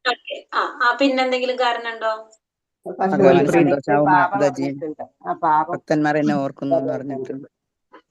ശരി, ഭഗവാന് സമർപ്പിക്കാതെ കഴിക്കുന്ന ഭക്ഷണം പാപമാണ്. പിന്നെ എന്തോ ഒരു പോയിന്റ് നല്ലതുണ്ട്. പക്ഷെ മാതാജിക്ക് തന്നെ അറിയണുള്ളൂ. അതായത് ഞാനൊരു കാര്യം ചോദിക്കട്ടെ. നമ്മളെ വീട്ടില് എന്തെങ്കിലും ഒരു പലഹാരം മേടിച്ചിട്ടുണ്ടെന്നോ, നമ്മളത് എല്ലാവർക്കും പങ്കുവെച്ചു കൊടുക്കും അല്ലെ? എന്തിനാ അത് ചെയ്യുന്നത്? നമ്മളെ വീട്ടിലിപ്പോ നമ്മളെ അച്ഛൻ എന്തെങ്കിലും പലഹാരം കഴിക്കാനുള്ള എന്തെങ്കിലും വസ്തു മേടിച്ചിട്ടുണ്ടെന്നോ, നമ്മളത് എല്ലാവർക്കും പങ്കുവെച്ചിട്ട് ആ അച്ഛൻ എന്ത് ചെയ്യും? എല്ലാവർക്കും കൊടുക്കും. അത് എന്നിട്ട് അച്ഛനും കഴിക്കും. അതുകൂടെ എന്താ നടക്കുന്നത് അവിടെ?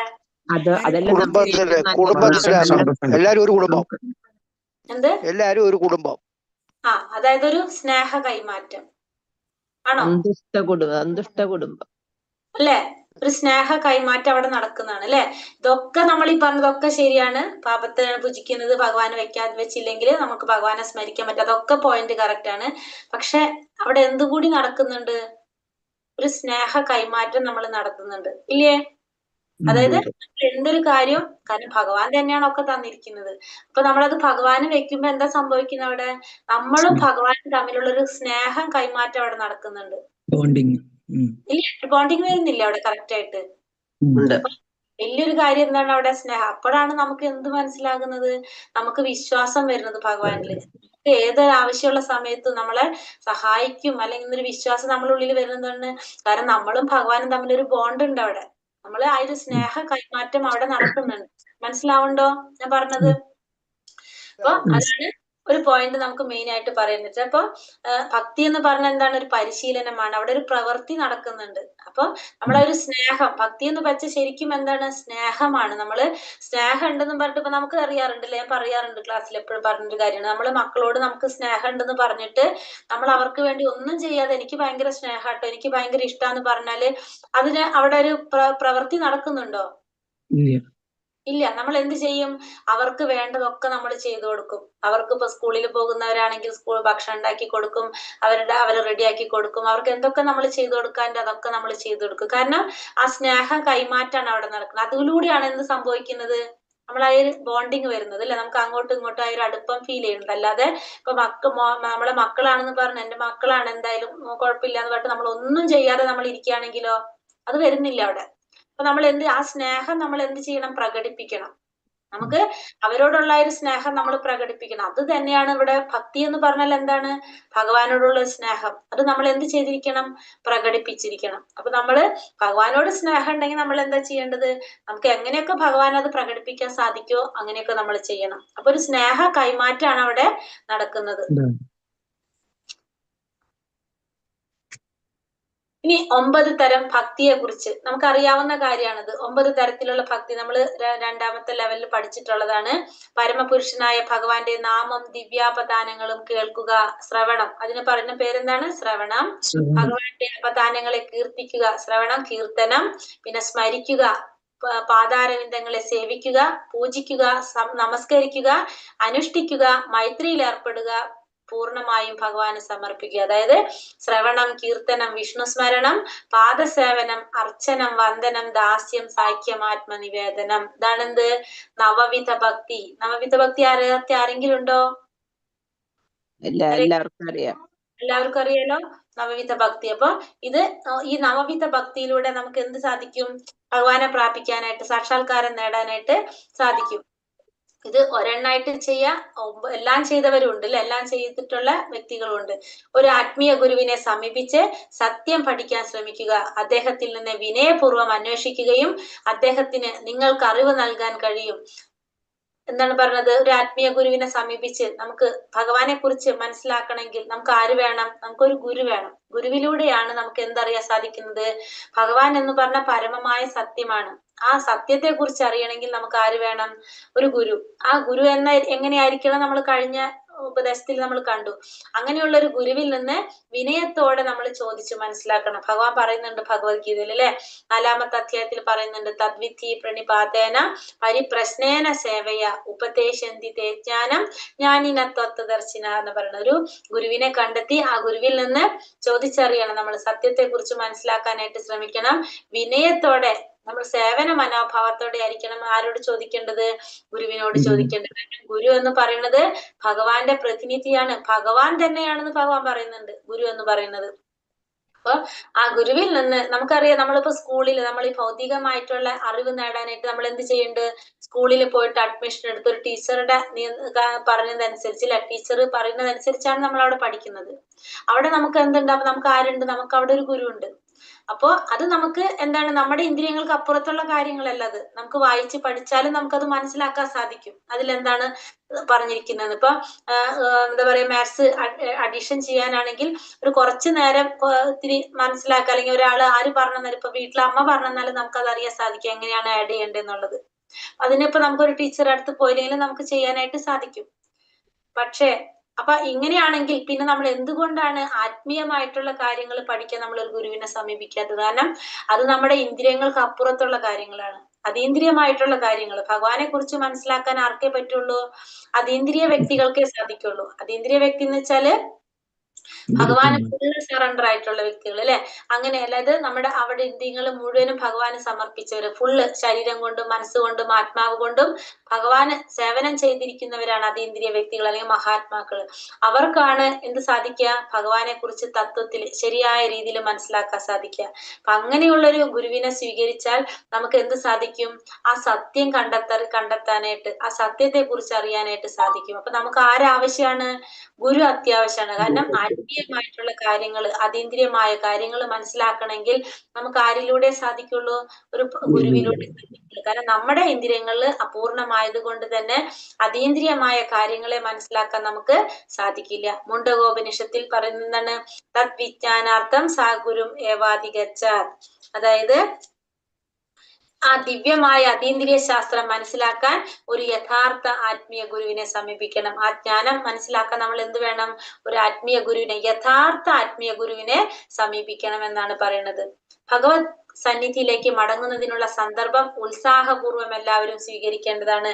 ഉത്സാഹമില്ലാതെ വിജയിക്കുവാൻ സാധ്യമല്ല. അപ്പൊ നമ്മൾ ഭഗവാന്റെ സന്നിധിയിലേക്ക് മടങ്ങാനുള്ളവരാണ് നമ്മൾ എല്ലാവരും അല്ലെ, മടങ്ങിപ്പോവാനുള്ളവരാണ്. കാരണം എന്താണ്? നമ്മൾ ആദ്യം അവിടെ നിന്നാ വന്നത്, അപ്പൊ നമ്മൾ തിരിച്ചങ്ങോട്ട് പോകണം. ഇവിടെ ശരിക്കും ഒരു ട്രാൻസിസ്റ്റ് ആണിത്. ഇത് നമുക്ക് സ്ഥിരമായിട്ടുള്ള സ്ഥലമല്ല, നമുക്ക് ഇവിടെ നിന്ന് പോയേ പറ്റൂ. അപ്പൊ നമുക്ക് എവിടേക്കാ പോകേണ്ടത്? ഭഗവാന്റെ സന്നിധിയിലേക്ക്. നമ്മൾ ഉണ്ടായിരുന്നത് അവിടെയായിരുന്നു, അവിടെ നിന്നാണ് നമ്മൾ ഇങ്ങോട്ട് വന്നത്, തിരിച്ച് നമുക്ക് അങ്ങോട്ടാണ് മടങ്ങി പോകേണ്ടത്. അത് നമ്മൾ എങ്ങനെ സ്വീകരിക്കണം? ഉത്സാഹപൂർവ്വം സ്വീകരിക്കണം. കാരണം എന്താണ്? ഉത്സാഹം ഉണ്ടെങ്കിലേ നമുക്ക് അതിൽ വിജയിക്കാൻ പറ്റുള്ളൂ. ഇപ്പൊ നമ്മള് ഇപ്പൊ പുറത്തൊക്കെ പോയിട്ട് ജോലി ചെയ്യുന്നവര് 20-30 വർഷങ്ങള് പുറത്ത് പോയിട്ട് ജോലി ചെയ്തിട്ട് അവർക്ക് വീട്ടിലേക്ക് വരുമ്പോ ഉണ്ടാവുന്ന ഒരു സന്തോഷം അല്ലെ, ഭയങ്കര ഉത്സാഹമായിരിക്കും അവർക്ക്. പുറത്ത് പോയി ജോലി ചെയ്തവർക്ക് അറിയാൻ സാധിക്കും ആ സന്തോഷം എങ്ങനെയാണെന്ന്. കാരണം സ്വന്തം വീട്ടിലേക്ക് വരാണ്. അതേപോലത്തെ ഉത്സാഹമാണ് നമുക്ക് ഉണ്ടാവേണ്ടത്. നമുക്ക് പേടിയാണ്, പക്ഷെ എന്താണ്, ശരിക്കും നമുക്ക് വേണ്ട ഉത്സാഹം എങ്ങനെയായിരിക്കണം? ഭഗവത് സാന്നിധ്യത്തിലേക്ക് മടങ്ങുന്നതിനുള്ള. കാരണം ഉത്സാഹം ഉണ്ടെങ്കിലാണ് നമ്മൾ അതിനു വേണ്ടി പ്രവർത്തിക്കുക. കാരണം നമ്മള് പറഞ്ഞ ഈ ഭൗതിക ലോകത്തിൽ നിന്ന് പോകണമെങ്കിൽ കുറെ കാര്യങ്ങൾ ചെയ്യേണ്ടതുണ്ട് നമുക്ക്. അതിനു വേണ്ടി നമ്മൾ പ്രവർത്തിക്കണമെങ്കിൽ നമ്മൾ എന്ത് വേണം? നമുക്ക് ഉത്സാഹം ഉണ്ടാവണം. ആ ഉത്സാഹം ഉണ്ടെങ്കിലാണ് നമ്മൾ അതിനു വേണ്ടി പ്രവർത്തിക്കുന്നത്. മനസ്സിലായോ പറഞ്ഞത്? കൃഷ്ണനിൽ നിന്നും വേറിട്ട് നിൽക്കുന്ന ഒന്നും തന്നെ പ്രപഞ്ചത്തിലില്ലെന്ന് ഭഗവത്ഗീത പറയുന്നു. മയാ തതമിതം സർവം ജഗദവ്യക്തമൂർത്തിന മത്സാനി സർവഭൂതാനി നാചാഹം ദേശവസ്ഥിത. അപ്പൊ ഭഗവത്ഗീതയിൽ എന്താ പറയുന്ന ഭഗവാനിൽ നിന്ന് വേറിട്ട് നിൽക്കുന്നത് ഒന്നും തന്നെ ഈ പ്രപഞ്ചത്തിലില്ല. ഈ പ്രപഞ്ചത്തിന്റെ സൃഷ്ടികർത്താവ് ആരാണ്? ഭഗവാനാണ്.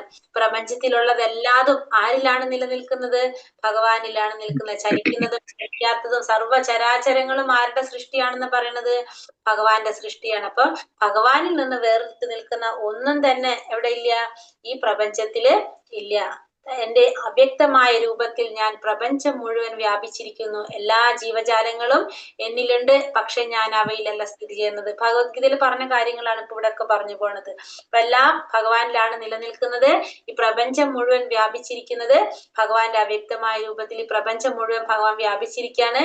എല്ലാ ജീവാത്മാക്കളും ഭഗവാനിലാണ്, പക്ഷെ ഭഗവാൻ അവയിലല്ല സ്ഥിതി ചെയ്യുന്നത്. നമുക്കറിയാവുന്ന കാര്യങ്ങളാണ് ഇതൊക്കെ.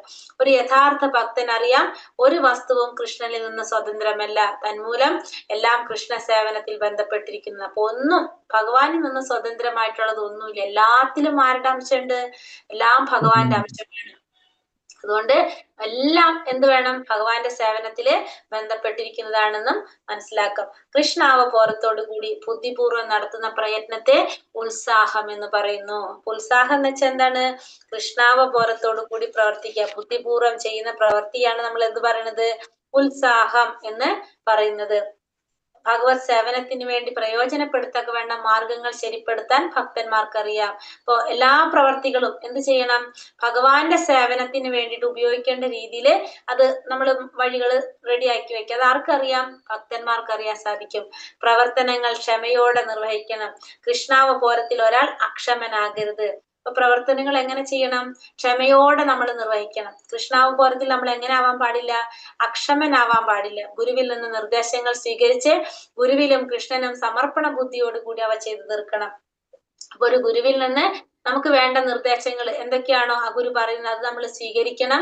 ഭഗവാനിലും ഗുരുവിനും നമ്മൾ ആ സമർപ്പണ ബുദ്ധിയോട് കൂടി നമ്മൾ അത് ചെയ്തു തീർക്കണം. അപ്പൊ എങ്ങനെയായിരിക്കണം? നമ്മൾ ക്ഷമ നമുക്ക് ഉണ്ടാവണം. കൃഷ്ണാബോധത്തില് ഏറ്റവും അത്യാവശ്യം വേണ്ട ഒരു കാര്യമാണ് എന്ത്? ക്ഷമ നമുക്ക് ഉണ്ടായിരിക്കണം. അപ്പൊ ഗുരു പറയുന്ന നിർദ്ദേശങ്ങൾ സ്വീകരിക്കുക, പിന്നെ ഭഗവാനും ഗുരുവിനും സമർപ്പിച്ചുകൊണ്ട് നമ്മൾ അത് ചെയ്തു തീർക്കുക. നിർദ്ദേശങ്ങള് നമ്മൾ പാലിക്കുക. ആത്മവിശ്വാസമുള്ളവനായിരിക്കണം. നമ്മൾ എന്ത് വേണം? നമുക്ക് ആത്മവിശ്വാസം. എങ്ങനെയുള്ള ആത്മവിശ്വാസം ഉണ്ടാവേണ്ടത്? അവശ്യം രക്ഷിപ്പേ കൃഷ്ണ, കൃഷ്ണൻ തീർച്ചയായും എന്നെ രക്ഷിക്കുകയും ഭക്തിപൂർവ്വം സേവനം വിജയകരമായി നിർവഹിക്കുന്നതിന് സഹായിക്കുകയും ചെയ്യും. ഇതിനെയാണ് വിശ്വാസം എന്ന് പറയുന്നത്. അപ്പൊ ഭഗവാനില് പരിപൂർണ വിശ്വാസം നമുക്ക് ഉണ്ടാവും. എന്താണ്? ഭഗവാൻ നമ്മളെ രക്ഷിക്കും, ഭക്തിയുടെ സേവനം ചെയ്യാനായിട്ട് നമ്മളെ സഹായിക്കും, വിജയകരമായിട്ട് ചെയ്തു തീർക്കാനായിട്ട് നമ്മളെ സഹായിക്കും എന്നുള്ളൊരു വിശ്വാസം നമ്മളിൽ ഉണ്ടാകാം. നേരത്തെ പറഞ്ഞതുപോലെ ആരും ആലസ്യം വെച്ച് പുലർത്തരുത്. കർമ്മപ്രവർത്തനത്തിൽ ഉത്സാഹിയായിരിക്കണം. നമ്മൾ എന്ത് ചെയ്യണം? നമ്മള് തത്ത് കർമ്മ പ്രവർത്തന എന്ന് പറയില്ല, നമ്മൾ ചെയ്യുന്ന പ്രവർത്തികളിലെ ഉത്സാഹിയായിട്ടിരിക്കണം. നമ്മൾ ആലസ്യം വെച്ച് പുലർത്താനായിട്ട് പാടില്ല. കൃഷ്ണാവബോധത്തിൽ 4 അടിസ്ഥാന തത്വങ്ങളുണ്ട്. അടിസ്ഥാന നിയന്ത്രണ തത്വങ്ങൾ 4 എണ്ണം നമുക്കറിയാം. ഏതൊക്കെയാണ്? 4 യമനിയമങ്ങൾ നമ്മൾ പറഞ്ഞിട്ടുണ്ട് അല്ലെ? 4 യമനിയമങ്ങളെ കുറിച്ച് പറഞ്ഞിട്ടില്ലേ നമ്മള്? മത്സ്യം, മാംസം, മുട്ട ഒഴിവാക്കുക, പിന്നെന്താണ്? ചൂതാട്ടം ഒഴിവാക്കുക, ലഹരി പദാർത്ഥങ്ങൾ ഒഴിവാക്കുക, അവിഹിതമായ ഒഴിവാക്കുക. ഇത് 4 നമ്മൾ പറഞ്ഞ ധർമ്മത്തിന്റെ തൂണുകളാണ്. ഇത് അടിസ്ഥാന നിയന്ത്രണ തത്വങ്ങളാണ്. ഇത് നമ്മളെ ശാസ്ത്രങ്ങളിൽ പറഞ്ഞിരിക്കുകയാണ്. ഇത് 4 കാര്യങ്ങൾ നമ്മൾ എന്ത് ചെയ്യണം? ഒഴിവാക്കിയിരിക്കണം. പിന്നെ 16 മാല ജപിക്കുക, ജപമാലയിൽ 16 മാല ജപിക്കുക എന്നത് യമനിയമങ്ങളിൽ ഒന്നാണ്. യമനിയമം എന്ന് വെച്ചാല് നമ്മൾ അനുസരിക്കേണ്ടതായിട്ടും ഉപേക്ഷിക്കേണ്ടതായിട്ടും ശീലിക്കേണ്ടതായിട്ടും ഉപേക്ഷിക്കേണ്ടതായിട്ടുള്ള കുറച്ച് കാര്യങ്ങളുണ്ട്. അതാണ് യമനിയമങ്ങളിൽ വരുന്നത്. ഈ നിയന്ത്രണ പ്രവർത്തനങ്ങൾ വിശ്വസ്തയോടെ ഉത്സാഹത്തോടെ നിർവഹിക്കണം. ഇതിന് തത് കർമ്മ പ്രവർത്തനാത് എന്ന് പറയുന്നു. അപ്പൊ നമ്മൾ ഈ പറഞ്ഞ കൃഷ്ണാവബോധത്തിന് അനുകൂലമായ പ്രവർത്തനങ്ങൾ ചെയ്യുക, അതാണല്ലേ തത് കർമ്മ പ്രവർത്തനാത് എന്ന് പറഞ്ഞാല് അങ്ങനെയാണ് പറയുന്നത്. അപ്പൊ 16 റൗണ്ട് നാമം ജപിക്കണം. കാരണം നാമജപം വളരെ പ്രാധാന്യമാണ്. നമ്മൾ എല്ലാ കാര്യത്തിനും ഫസ്റ്റ് വേണ്ടത് എന്താണ്? നാമജപം. ഭക്തിയായിട്ട് ബന്ധപ്പെട്ട് ആത്മീയമായിട്ട് നമുക്ക് മുന്നേറണമെങ്കിൽ, ഇപ്പൊ നമുക്ക് നോൺ വെജ് കഴിക്കണ നിർത്തണം എങ്കിൽ നമ്മൾ എന്ത് ചെയ്യണം? കഴിക്കല് നിർത്തല്ല വേണ്ടത്, നാമം ജപിക്കുക. തന്നെത്താനെ നിൽക്കും. ഭക്തിയിൽ മുന്നേറണം. നമുക്ക് രാവിലെ നേരത്തെ എഴുന്നേൽക്കണം, ആഗ്രഹമുണ്ട്, നമുക്ക് സാധിക്കുന്നില്ല. നാമജപം ഭയങ്കര കൃത്യമായിട്ട് ചെയ്യുക, കറക്റ്റ് ആയിട്ട് നാമം ജപിക്കുക. ഇതൊക്കെ നമ്മളെ മാറ്റാൻ എന്തുകൊണ്ട് സാധിക്കും? എല്ലാത്തിനുള്ള മരുന്ന്, കോമൺ ആയിട്ട് ഒരു മരുന്നുള്ളത് എന്താണ്? നാമജപാണ്. കാരണം നമുക്കറിയാം ഹരേ കൃഷ്ണ മഹാമന്ത്രം ഏതാണ്? ഹരേ കൃഷ്ണ കൃഷ്ണ കൃഷ്ണ ഹരേ ഹരേ, ഹരേ രാമ രാമ രാമ ഹരേ ഹരേ എന്ന് വെച്ചാൽ എന്താണ് അർത്ഥം? നമ്മൾ എന്താണ് പറയുന്നത്? എന്താ പറയുന്നത്? ഹരേ കൃഷ്ണ മഹാമന്ത്രം എന്ന് പറഞ്ഞ എന്താണ് നമ്മൾ പറയുന്നത്? അതിന്റെ അർത്ഥം എന്താണ്? എന്തെന്നാണ് അപേക്ഷിക്കുന്നത് നമ്മള്? ഭഗവാന്റെ കിട്ടാൻ, ഭക്തി കിട്ടാൻ. എന്ത്? ഭഗവാന്റെ ഭക്തി നമുക്ക് കിട്ടാൻ. വേറെ ആരെങ്കിലും പറയുന്നുണ്ടോ എന്തെങ്കിലും? ഹരേ എന്ന് പറയുന്നതോറും എത്രയോ പാപങ്ങൾ നമ്മൾ ഇല്ലാതാവും. വേറെ ആരെങ്കിലും എന്തെങ്കിലും ഭഗവാൻ എപ്പോഴും നമ്മുടെ കൂട്ടത്തിലുണ്ടാകും. നമ്മുടെ എല്ലാ പ്രവർത്തനങ്ങളും ഭഗവാൻ നിയന്ത്രിക്കുന്നുള്ള ഒരു വിശ്വാസം നമുക്കുണ്ടാകും. മാതാജി ഭഗവാനോട് കൂടുതൽ ഭഗവാനിൽ അടുക്കാൻ പറ്റും, വിശ്വാസം ഉണ്ടാകും. പിന്നെ വേറെ എന്തെങ്കിലും ആൻസർ ഉണ്ടോ? രാധാറാണിയോട് പറഞ്ഞല്ലേ നമ്മള് ഭഗവാനോട് പറയുന്നത്.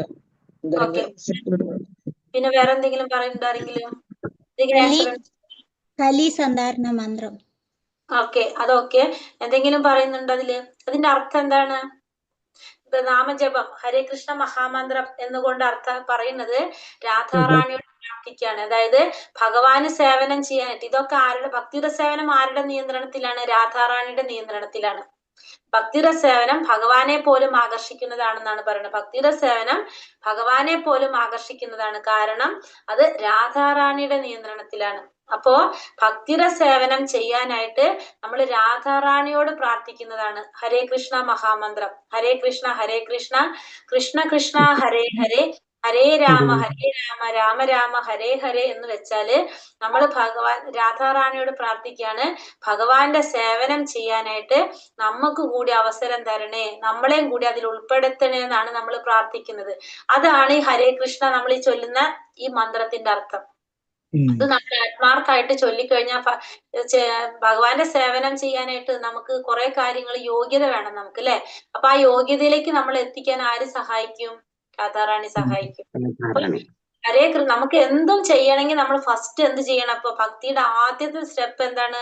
നാമജപാണ്. കാരണം നമ്മൾ രാധാറാണിയോട് മനസ്സുരുകി നമ്മൾ പ്രാർത്ഥിക്കുന്നത് എന്താണ്? ഭഗവാന്റെ സേവനം ചെയ്യാനായിട്ട് നമ്മളെയും കൂടി ഉൾപ്പെടുത്തണേ എന്നാണ് നമ്മൾ പ്രാർത്ഥിക്കുന്നത്. നമുക്ക് ഭഗവാന്റെ സേവനം ചെയ്യണമെങ്കിൽ എന്ത് വേണം? യമനിയമങ്ങൾ പാലിക്കണം, 16 റൗണ്ട് നാമം ജപിക്കണം, ബ്രഹ്മമുഹൂർത്തത്തിൽ എഴുന്നേൽക്കണം, അല്ലെ? നമ്മൾ ഈ പറഞ്ഞ കുറെ കാര്യങ്ങൾ നമുക്ക് ചെയ്യാനുണ്ട്. അപ്പൊ ഇതൊക്കെ നമുക്ക് ചെയ്യാൻ സാധിക്കണമെങ്കിൽ നമ്മൾ എന്ത് ചെയ്യണം? നാമജപം അങ്ങോട്ട് ശരിയാക്കുക. ഫസ്റ്റ് നമുക്ക് ചെയ്യാൻ പറ്റുന്നത് നാമജപം. നമ്മള് നാമം ജപിക്കുക. നാമം ജപിക്കുമ്പോ എത്രത്തോളം നാമം ജപിക്കുന്നോ അത്രത്തോളം അപ്പൊ നമുക്ക് എന്ത് സാധിച്ചുകൊണ്ടിരിക്കും? എത്രത്തോളം എന്ന് വെച്ചാൽ കുറേ ജപിക്കണം എന്നല്ല, ബാക്കിയുള്ള കാര്യങ്ങൾ നമുക്ക് ചെയ്യണം. ഭാഗവതം വായിക്കുക, അതൊക്കെ നമ്മൾ ചെയ്യേണ്ടതാണ്. 16 റൗണ്ട്. അപ്പൊ നമുക്കറിയാം അതാണ് ശ്രീ പ്രഭുപാദരുടെ കാരുണ്യം എന്ന് പറയുന്നത്. കാരണം ആചാര്യന്മാരാണ് അവരൊക്കെ. അവർക്ക് എന്ത് ചെയ്യാൻ സാധിക്കും? റെക്കമെൻഡ് ചെയ്യാനായിട്ട് സാധിക്കും. ശരിക്കും പറഞ്ഞാൽ 64 മാലയാണ് ജപിക്കേണ്ടത്. പക്ഷെ അതിനെ 16 കലിയുഗത്തിൽ നമ്മളുടെയൊക്കെ മാനസികാവസ്ഥയും നമ്മുടെയൊക്കെ സ്വഭാവം കണക്കിലെടുത്ത് അത് 16 റൗണ്ട് ആക്കിയിട്ട് നമുക്ക് തന്നത് ശ്രീല പ്രഭുപാദരാണ്. അപ്പൊ നമ്മൾ എന്ത് ചെയ്യാ? 16 റൗണ്ട് നാമം ജപിക്കുക, അതിലേക്ക് എത്താം. അപ്പൊ അതിനായി തന്നെ നമ്മൾ എന്ത് ചെയ്യണം? നമ്മൾ നാമം ജപിക്കണം. നാമം ജപിക്കുമ്പോ നമുക്ക് അതിനുള്ള വഴികൾ തുറന്നു തരും, എങ്ങനെ നമ്മൾ പ്രവർത്തിക്കണം എന്നുള്ളത്. അപ്പൊ നമ്മൾ എന്താ ചെയ്യുന്നത് അവിടെ? ഈ മഹാമന്ത്രത്തിന്റെ അർത്ഥം എല്ലാവരും ഓർക്കുക. മഹാമന്ത്രത്തിന്റെ അർത്ഥം എന്താണ്? രാധാറാണിയോട് നമ്മൾ പ്രാർത്ഥിക്കുകയാണ്. എന്തിന്? ഭഗവാന്റെ സേവനത്തിൽ നമ്മളെയും കൂടി ഉൾപ്പെടുത്താൻ. നമ്മളെ ഉൾപ്പെടുത്തി കഴിഞ്ഞാലാണ് ഓട്ടോമാറ്റിക്കലി നമുക്ക് എന്ത് കിട്ടും? ഭഗവാന്റെ സേവനം ചെയ്യാനായിട്ട് കിട്ടും അല്ലെ? അത് ചെയ്യണമെങ്കിൽ നമ്മൾ എന്ത് വേണം? നമ്മൾ മത്സ്യം, മാംസം, മുട്ട ഒഴിവാക്കും, യമനിയമങ്ങളെല്ലാം കറക്റ്റ് ആയിട്ട് പാലിക്കും. അപ്പൊ അതിലേക്ക് നമ്മളായിട്ടൊന്നും ചെയ്യേണ്ടി വരില്ല. നമ്മൾ എന്തുമാത്രം ചെയ്താൽ മതി? നാമം ജപിച്ചാൽ മാത്രം മതി. കാരണം ആ നാമജപത്തിൽ നമ്മൾ പറയുന്നത് ഇതാണ്. അപ്പൊ അത് ചെയ്യേണ്ടത് ആര് ചെയ്തു തരും നമുക്ക്? രാധാറാണി ചെയ്തു തരും. മനസ്സിലായപ്പോ? ഉത്സാഹത്തോടെ ഇരിക്കുക. അതിനെ തത്കർമ്മ പ്രവർത്തനാതെന്ന് പറയും. ഇനി ഭക്തി സേവനത്തിൽ വിജയിക്കണമെങ്കിൽ ഒരാൾ അഭികാമ്യമല്ലാത്ത ആളുകളുടെ സഹവാസം ഒഴിവാക്കണം. അതായത് കർമ്മികള്, ജ്ഞാനികള്, യോഗികള്, അഭക്തന്മാര് ഇവരുടെയൊക്കെ ആയിട്ടുള്ള സഹവാസം ഒഴിവാക്കണം. ഫലം ഉദ്ദേശിച്ചുകൊണ്ട് കർമ്മം ചെയ്യുന്നവര്, ജ്ഞാനം ആഗ്രഹിക്കുന്നവര്, യോഗി സിദ്ധികളൊക്കെ ആഗ്രഹിക്കുന്നവര്, ഭക്തി ഇല്ലാത്തവർ ഇവരൊക്കെ ആയിട്ടുള്ള സംസർഗം നമ്മൾ ഉപേക്ഷിക്കുക. കൽമഷമില്ലാത്ത ഭക്തന്മാരുടെ സമ്പർക്കത്തിൽ ജീവിക്കുകയും 6 ഗോസ്വാമിമാർ നിശ്ചയിച്ചിട്ടുള്ള യമനിയമങ്ങൾ അനുഷ്ഠിക്കുകയും വേണം. അപ്പൊ 6 ഗോസ്വാമിമാർ ആരൊക്കെയാണെന്ന് ഓർമ്മയുണ്ടോ? 6 ഗോസ്വാമിമാർ ആരൊക്കെയാണ്? രൂപഗോസ്വാമി, ജീവഗോസ്വാമി, സനാതന ഗോസ്വാമി, രഘുനാഥ ദാസ ഗോസ്വാമി, രഘുനാഥ ഭട്ട ഗോസ്വാമി, ഗോപാല ഭട്ട ഗോസ്വാമി. ഈ 6 പേരുടെ നിയമങ്ങള് നമ്മൾ അനുഷ്ഠിക്കുകയും വേണം. ഇവരാണ് നമുക്ക് പറഞ്ഞല്ലേ, നമ്മൾ ഇന്ന് കാണുന്ന രീതിയിൽ നമുക്ക് എല്ലാ കാര്യങ്ങളും അറേഞ്ച് ചെയ്ത് തന്നത് ആരാണ്? നമുക്ക് തന്നത് ഈ ഗോസ്വാമിമാരാണ്. എന്തൊക്കെയാ നമ്മൾ ചെയ്യേണ്ടത്? ഭക്തന്മാരെല്ലാവരും പ്രഭാതത്തിൽ 4 മണിക്ക് എഴുന്നേറ്റ് പ്രഭാത പൂജയായ മംഗളാരതിയിൽ പങ്കെടുത്ത് ഭഗവത് പാരായണം, കീർത്തനം മുതലായ കർമ്മങ്ങൾ മുടങ്ങാതെ ചെയ്യണം. അപ്പൊ നമ്മൾ എന്ത് ചെയ്തിരിക്കണം? ദിവസവും 4 മണിക്ക് എഴുന്നേൽക്കണം, മംഗളാരതിയിൽ പങ്കെടുക്കണം. 4:30ക്കാണ് മംഗളാരതി, അതിൽ പങ്കെടുക്കുക. എവിടെയും മംഗളാരതി എത്ര മണിക്ക് വരുന്നുണ്ടാവുക? 4:30ക്കാണ് വരുന്നുണ്ടാവുക, അതിൽ പങ്കെടുക്കണം. പിന്നെ നമ്മൾ എന്ത് ചെയ്യണം? ഭാഗവത പാരായണം, കീർത്തനം, അതിൽ പങ്കെടുക്കുക. അപ്പൊ അതായത് നമുക്കറിയാം എല്ലാ ഇസ്കോൺ ക്ഷേത്രങ്ങളിലും രാവിലെ എന്തുണ്ടാവും? ഭാഗവതം ക്ലാസ് ഉണ്ടാവും അല്ലെ? നിങ്ങൾക്ക് അറിയാവുന്ന ഇസ്കോണിനെ കുറിച്ച് ബന്ധമുള്ളവർക്ക് അറിയാൻ സാധിക്കും. എല്ലാ ദിവസവും രാവിലെ എന്തുണ്ടാവും? മംഗളാരതി ഉണ്ടാവും, ഭാഗവതം ക്ലാസ് ഉണ്ടാവും എല്ലാവരും. കാരണം അത് നമുക്ക് ആവശ്യമുള്ളൊരു കാര്യമാണ് ഇത് രണ്ടും. കുറെ സമയം ഉണ്ടാവണമെന്നില്ല, പക്ഷെ എന്നും ഉണ്ടായിരിക്കും അത് ഭാഗവതം ക്ലാസ്സും.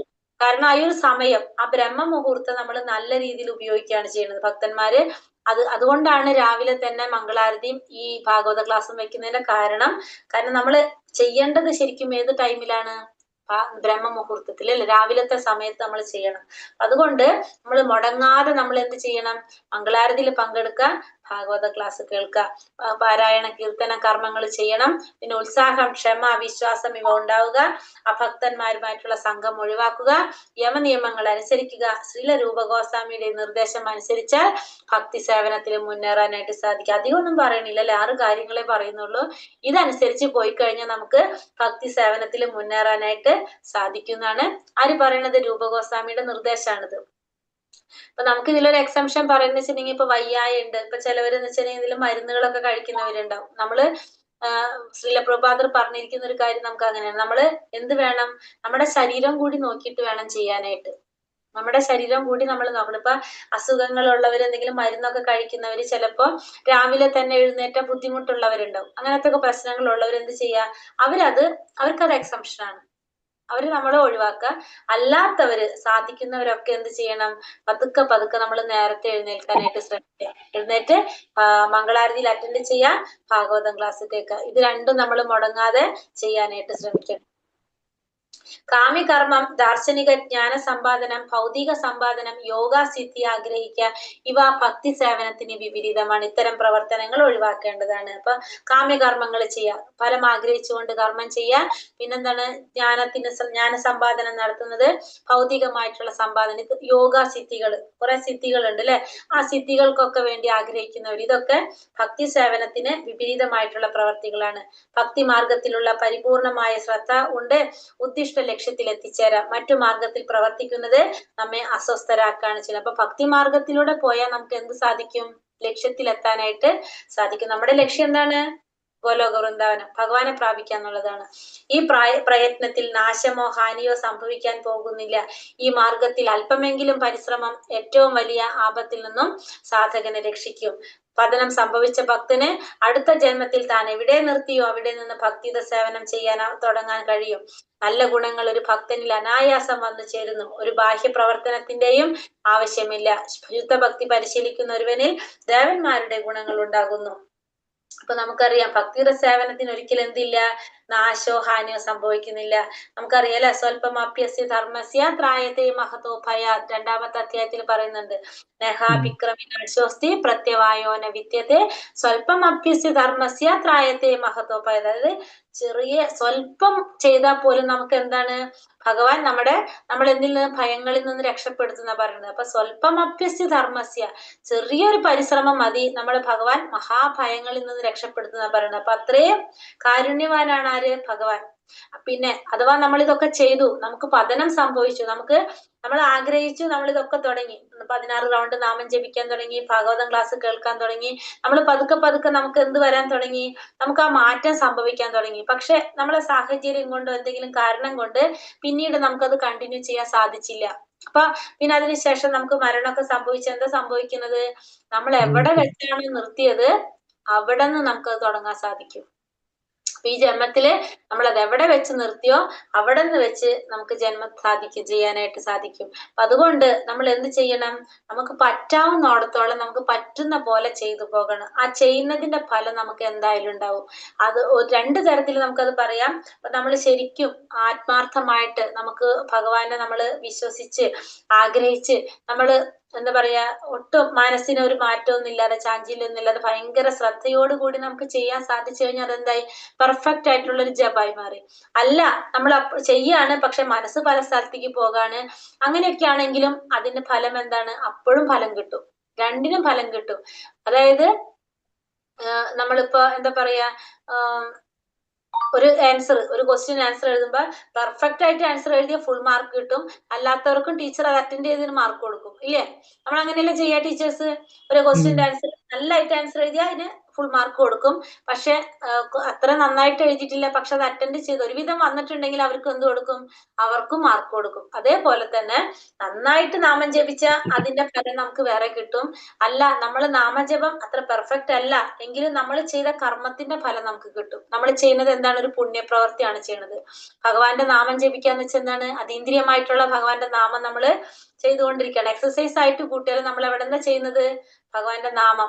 അപ്പൊ എന്താണ്, ആ ചെയ്യുന്നതിന്റെ ഫലം നമുക്ക് കിട്ടും. അപ്പൊ നമ്മൾ ഒരിക്കലും ചെയ്യുന്നത് എന്താവുന്നില്ല, പാഴായി പോകുന്നില്ല. നമുക്കത് മനസ്സിലാക്കാം, പുണ്യം നമുക്ക് അനുഭവിക്കാം, പുണ്യഫലങ്ങള് അത് അനുഭവിക്കാനായിട്ട്. അപ്പോഴും നമുക്ക് എന്താണ് പറയണത്, അങ്ങനെയാണെങ്കിൽ നമുക്ക് എവിടെയാണ് നമുക്ക് ജന്മം കിട്ടുന്നത്? നമ്മൾ പറഞ്ഞു, വീണ്ടും ജന്മം എടുക്കേണ്ടി വന്നാൽ തന്നെ നമുക്ക് എവിടെയായിരിക്കും ജന്മിക്കേണ്ടി വരിക?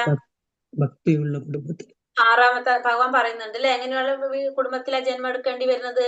ഭക്തിയുള്ള കുടുംബത്തില്, ഭഗവാന്റെ ഭക്തന്മാരുടെ കുടുംബത്തില്, അല്ലെങ്കിൽ ധനാഢ്യന്മാരുടെ കുടുംബത്തില്, ശ്രേഷ്ഠതയുള്ള കുടുംബങ്ങളിലൊക്കെ ആയിരിക്കും ജന്മം എടുക്കേണ്ടതായിട്ട് വരുന്നത്. അപ്പൊ എങ്ങനെയായാലും നമുക്ക് എന്താണ്, നമുക്കത് ചെയ്യാനായിട്ട് ശ്രമിക്കണം എല്ലാവരും. ഭഗവാന്റെ ഭക്തന്മാരെല്ലാം അദ്ദേഹത്തിന്റെ പരമമായ ശക്തിയാൽ സംരക്ഷിക്കപ്പെട്ടവരായതുകൊണ്ട് അവർ ഒരിക്കലും ഭക്തിമാർഗം ഉപേക്ഷിച്ച് കർമ്മിയുടെയോ ജ്ഞാനിയുടെയോ യോഗിയുടെയോ മാർഗം സ്വീകരിക്കരുത്. ഈ വസ്തുതയാണ് ഉത്സാഹം, നിശ്ചയ, ധൈര്യ തത്തത് കർമ്മ പ്രവർത്തനാത് എന്നതുകൊണ്ട് അർത്ഥമാക്കുന്നത്. അപ്പൊ ഭഗവാന്റെ ഭക്തന്മാര് എപ്പോഴും എന്ത് ചെയ്തിരിക്കണം, അവര് എപ്പോഴും ആരായിട്ട് സംരക്ഷണത്തിലാണ് ഏർപ്പെട്ടിരിക്കുന്നത്? അവര് ഭഗവാന്റെ അന്തരംഗ ശക്തിയുടെ സംരക്ഷണത്തിലായിരിക്കും ആരുണ്ടാവുന്നത്, ഭക്തന്മാരുണ്ടാകുന്നത്. കാരണം അവര് ഭക്തന്മാരെന്ന് പറയുമ്പോ അവര് എവിടെ നിന്ന് മാറിയിട്ടുണ്ടാവും, ഈ ഭൗതിക ലോകത്തുനിന്ന് പോയിട്ടുണ്ടാവും, ആത്മീയ ലോകത്തിൽ എത്തിയിട്ടുണ്ടാവും അല്ലെ. അങ്ങനെയുള്ളവരാണ് ഭക്തന്മാര്, ആതീന്ദ്രിയ ഭക്തന്മാർ അല്ലെങ്കിൽ ശുദ്ധ ഭക്തന്മാരെന്ന് പറയുന്നത്. പിന്നെ അവരെ സംരക്ഷിക്കുന്നത് ആരാണ്? അപ്പോ രാധാറാണിയാണ് അവരെ സംരക്ഷിക്കുന്നത് അല്ലെ.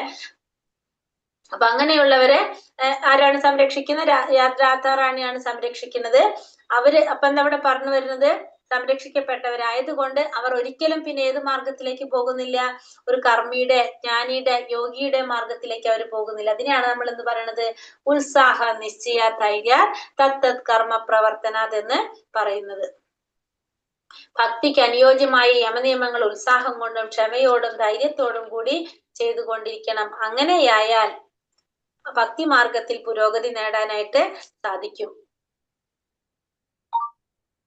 ഹരേ കൃഷ്ണ കൃഷ്ണ കൃഷ്ണ ഹരേ ഹരേ ഹരേ രാമ രാമ രാമ ഹരേ ഹരേ വഞ്ചാകൽപതരൂപേശ്ച കൃപാസിന്ധോഭ്യേവ ച പതിതാനാം പാവനേഭ്യോ വൈഷ്ണവേഭ്യോ നമോ നമഃ. അനന്ത കോടി വൈഷ്ണവൃന്ദി കി ജയ്. ശ്രീല പ്രഭുപാദ് കി ജയ്. ഗുരുദേവ് കി ജയ്. നിതായ് ഗുരുപ്രമാനന്ദേ. ഹരി ഹരി ബോൾ. ഹരേ കൃഷ്ണ. എല്ലാവർക്കും നന്ദി. ക്വസ്റ്റ്യൻ ആൻസർ നോക്കാം നമുക്ക്. ഹരേ കൃഷ്ണ മാതാജി. മാതാജി ഇലക്ഷൻ വർക്കിന് ലീവ് ചെയ്യാണ് ഞാൻ. ഹരേ കൃഷ്ണ പ്രഭുജി. ഓക്കെ, ചെയ്തോളൂ. ഇലക്ഷൻ വർക്കുണ്ട് കുറച്ച്. ഹരേ കൃഷ്ണ. അപ്പൊ ക്വസ്റ്റ്യൻ ആൻസർ നോക്കാം നമുക്ക്.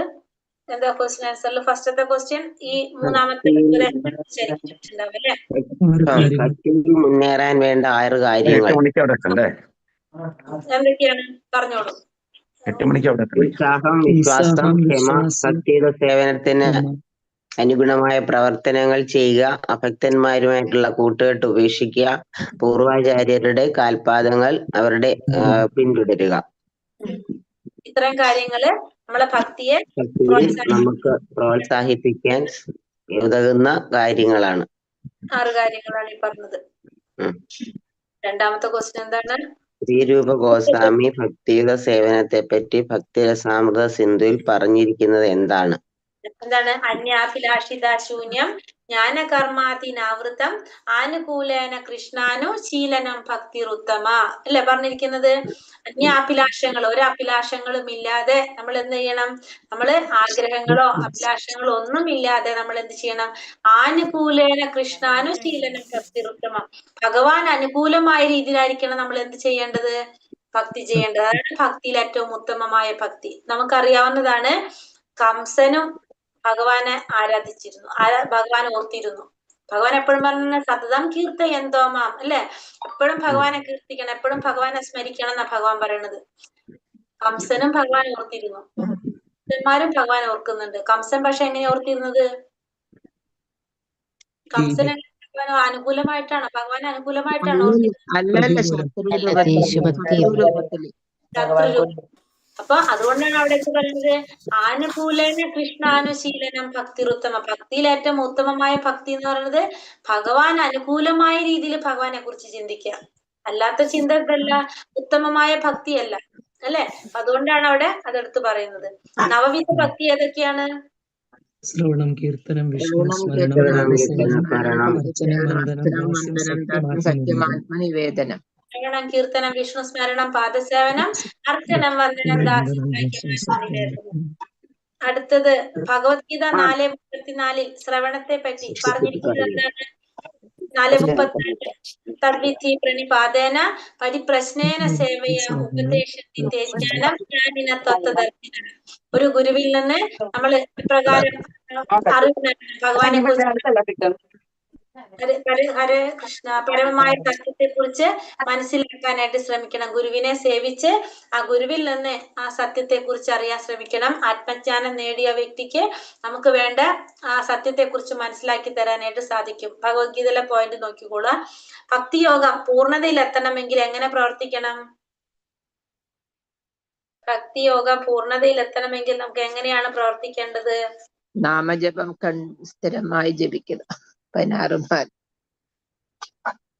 അതായത് എങ്ങനെയാ പറയുന്നത്? ഭക്തിയോഗം പൂർണ്ണതയിൽ എത്തണമെങ്കിൽ ജീവിതത്തിന്റെ എല്ലാ വശങ്ങളിലും നടത്തുന്ന ഭക്തി സേവനം ആധ്യാത്മിക ഗുരുവിന്റെ നിർദ്ദേശപ്രകാരം ചെയ്യണം നമ്മൾ. അതായത് നമ്മള് ഭക്തിയുടെ സേവനം ചെയ്യുന്നത് എങ്ങനെയായിരിക്കണം? അപ്പൊ ഭക്തിയോഗം പൂർണ്ണതയിൽ എത്തണമെങ്കിൽ നശിക്കണം. അപ്പൊ ഭക്തിയോഗം പൂർണ്ണതയിലേക്ക് എത്തണമെങ്കിൽ ഒരു ഗുരുവിന്റെ നിർദ്ദേശം അനുസരിച്ചായിരിക്കണം നമ്മൾ പ്രവർത്തിക്കേണ്ടത്.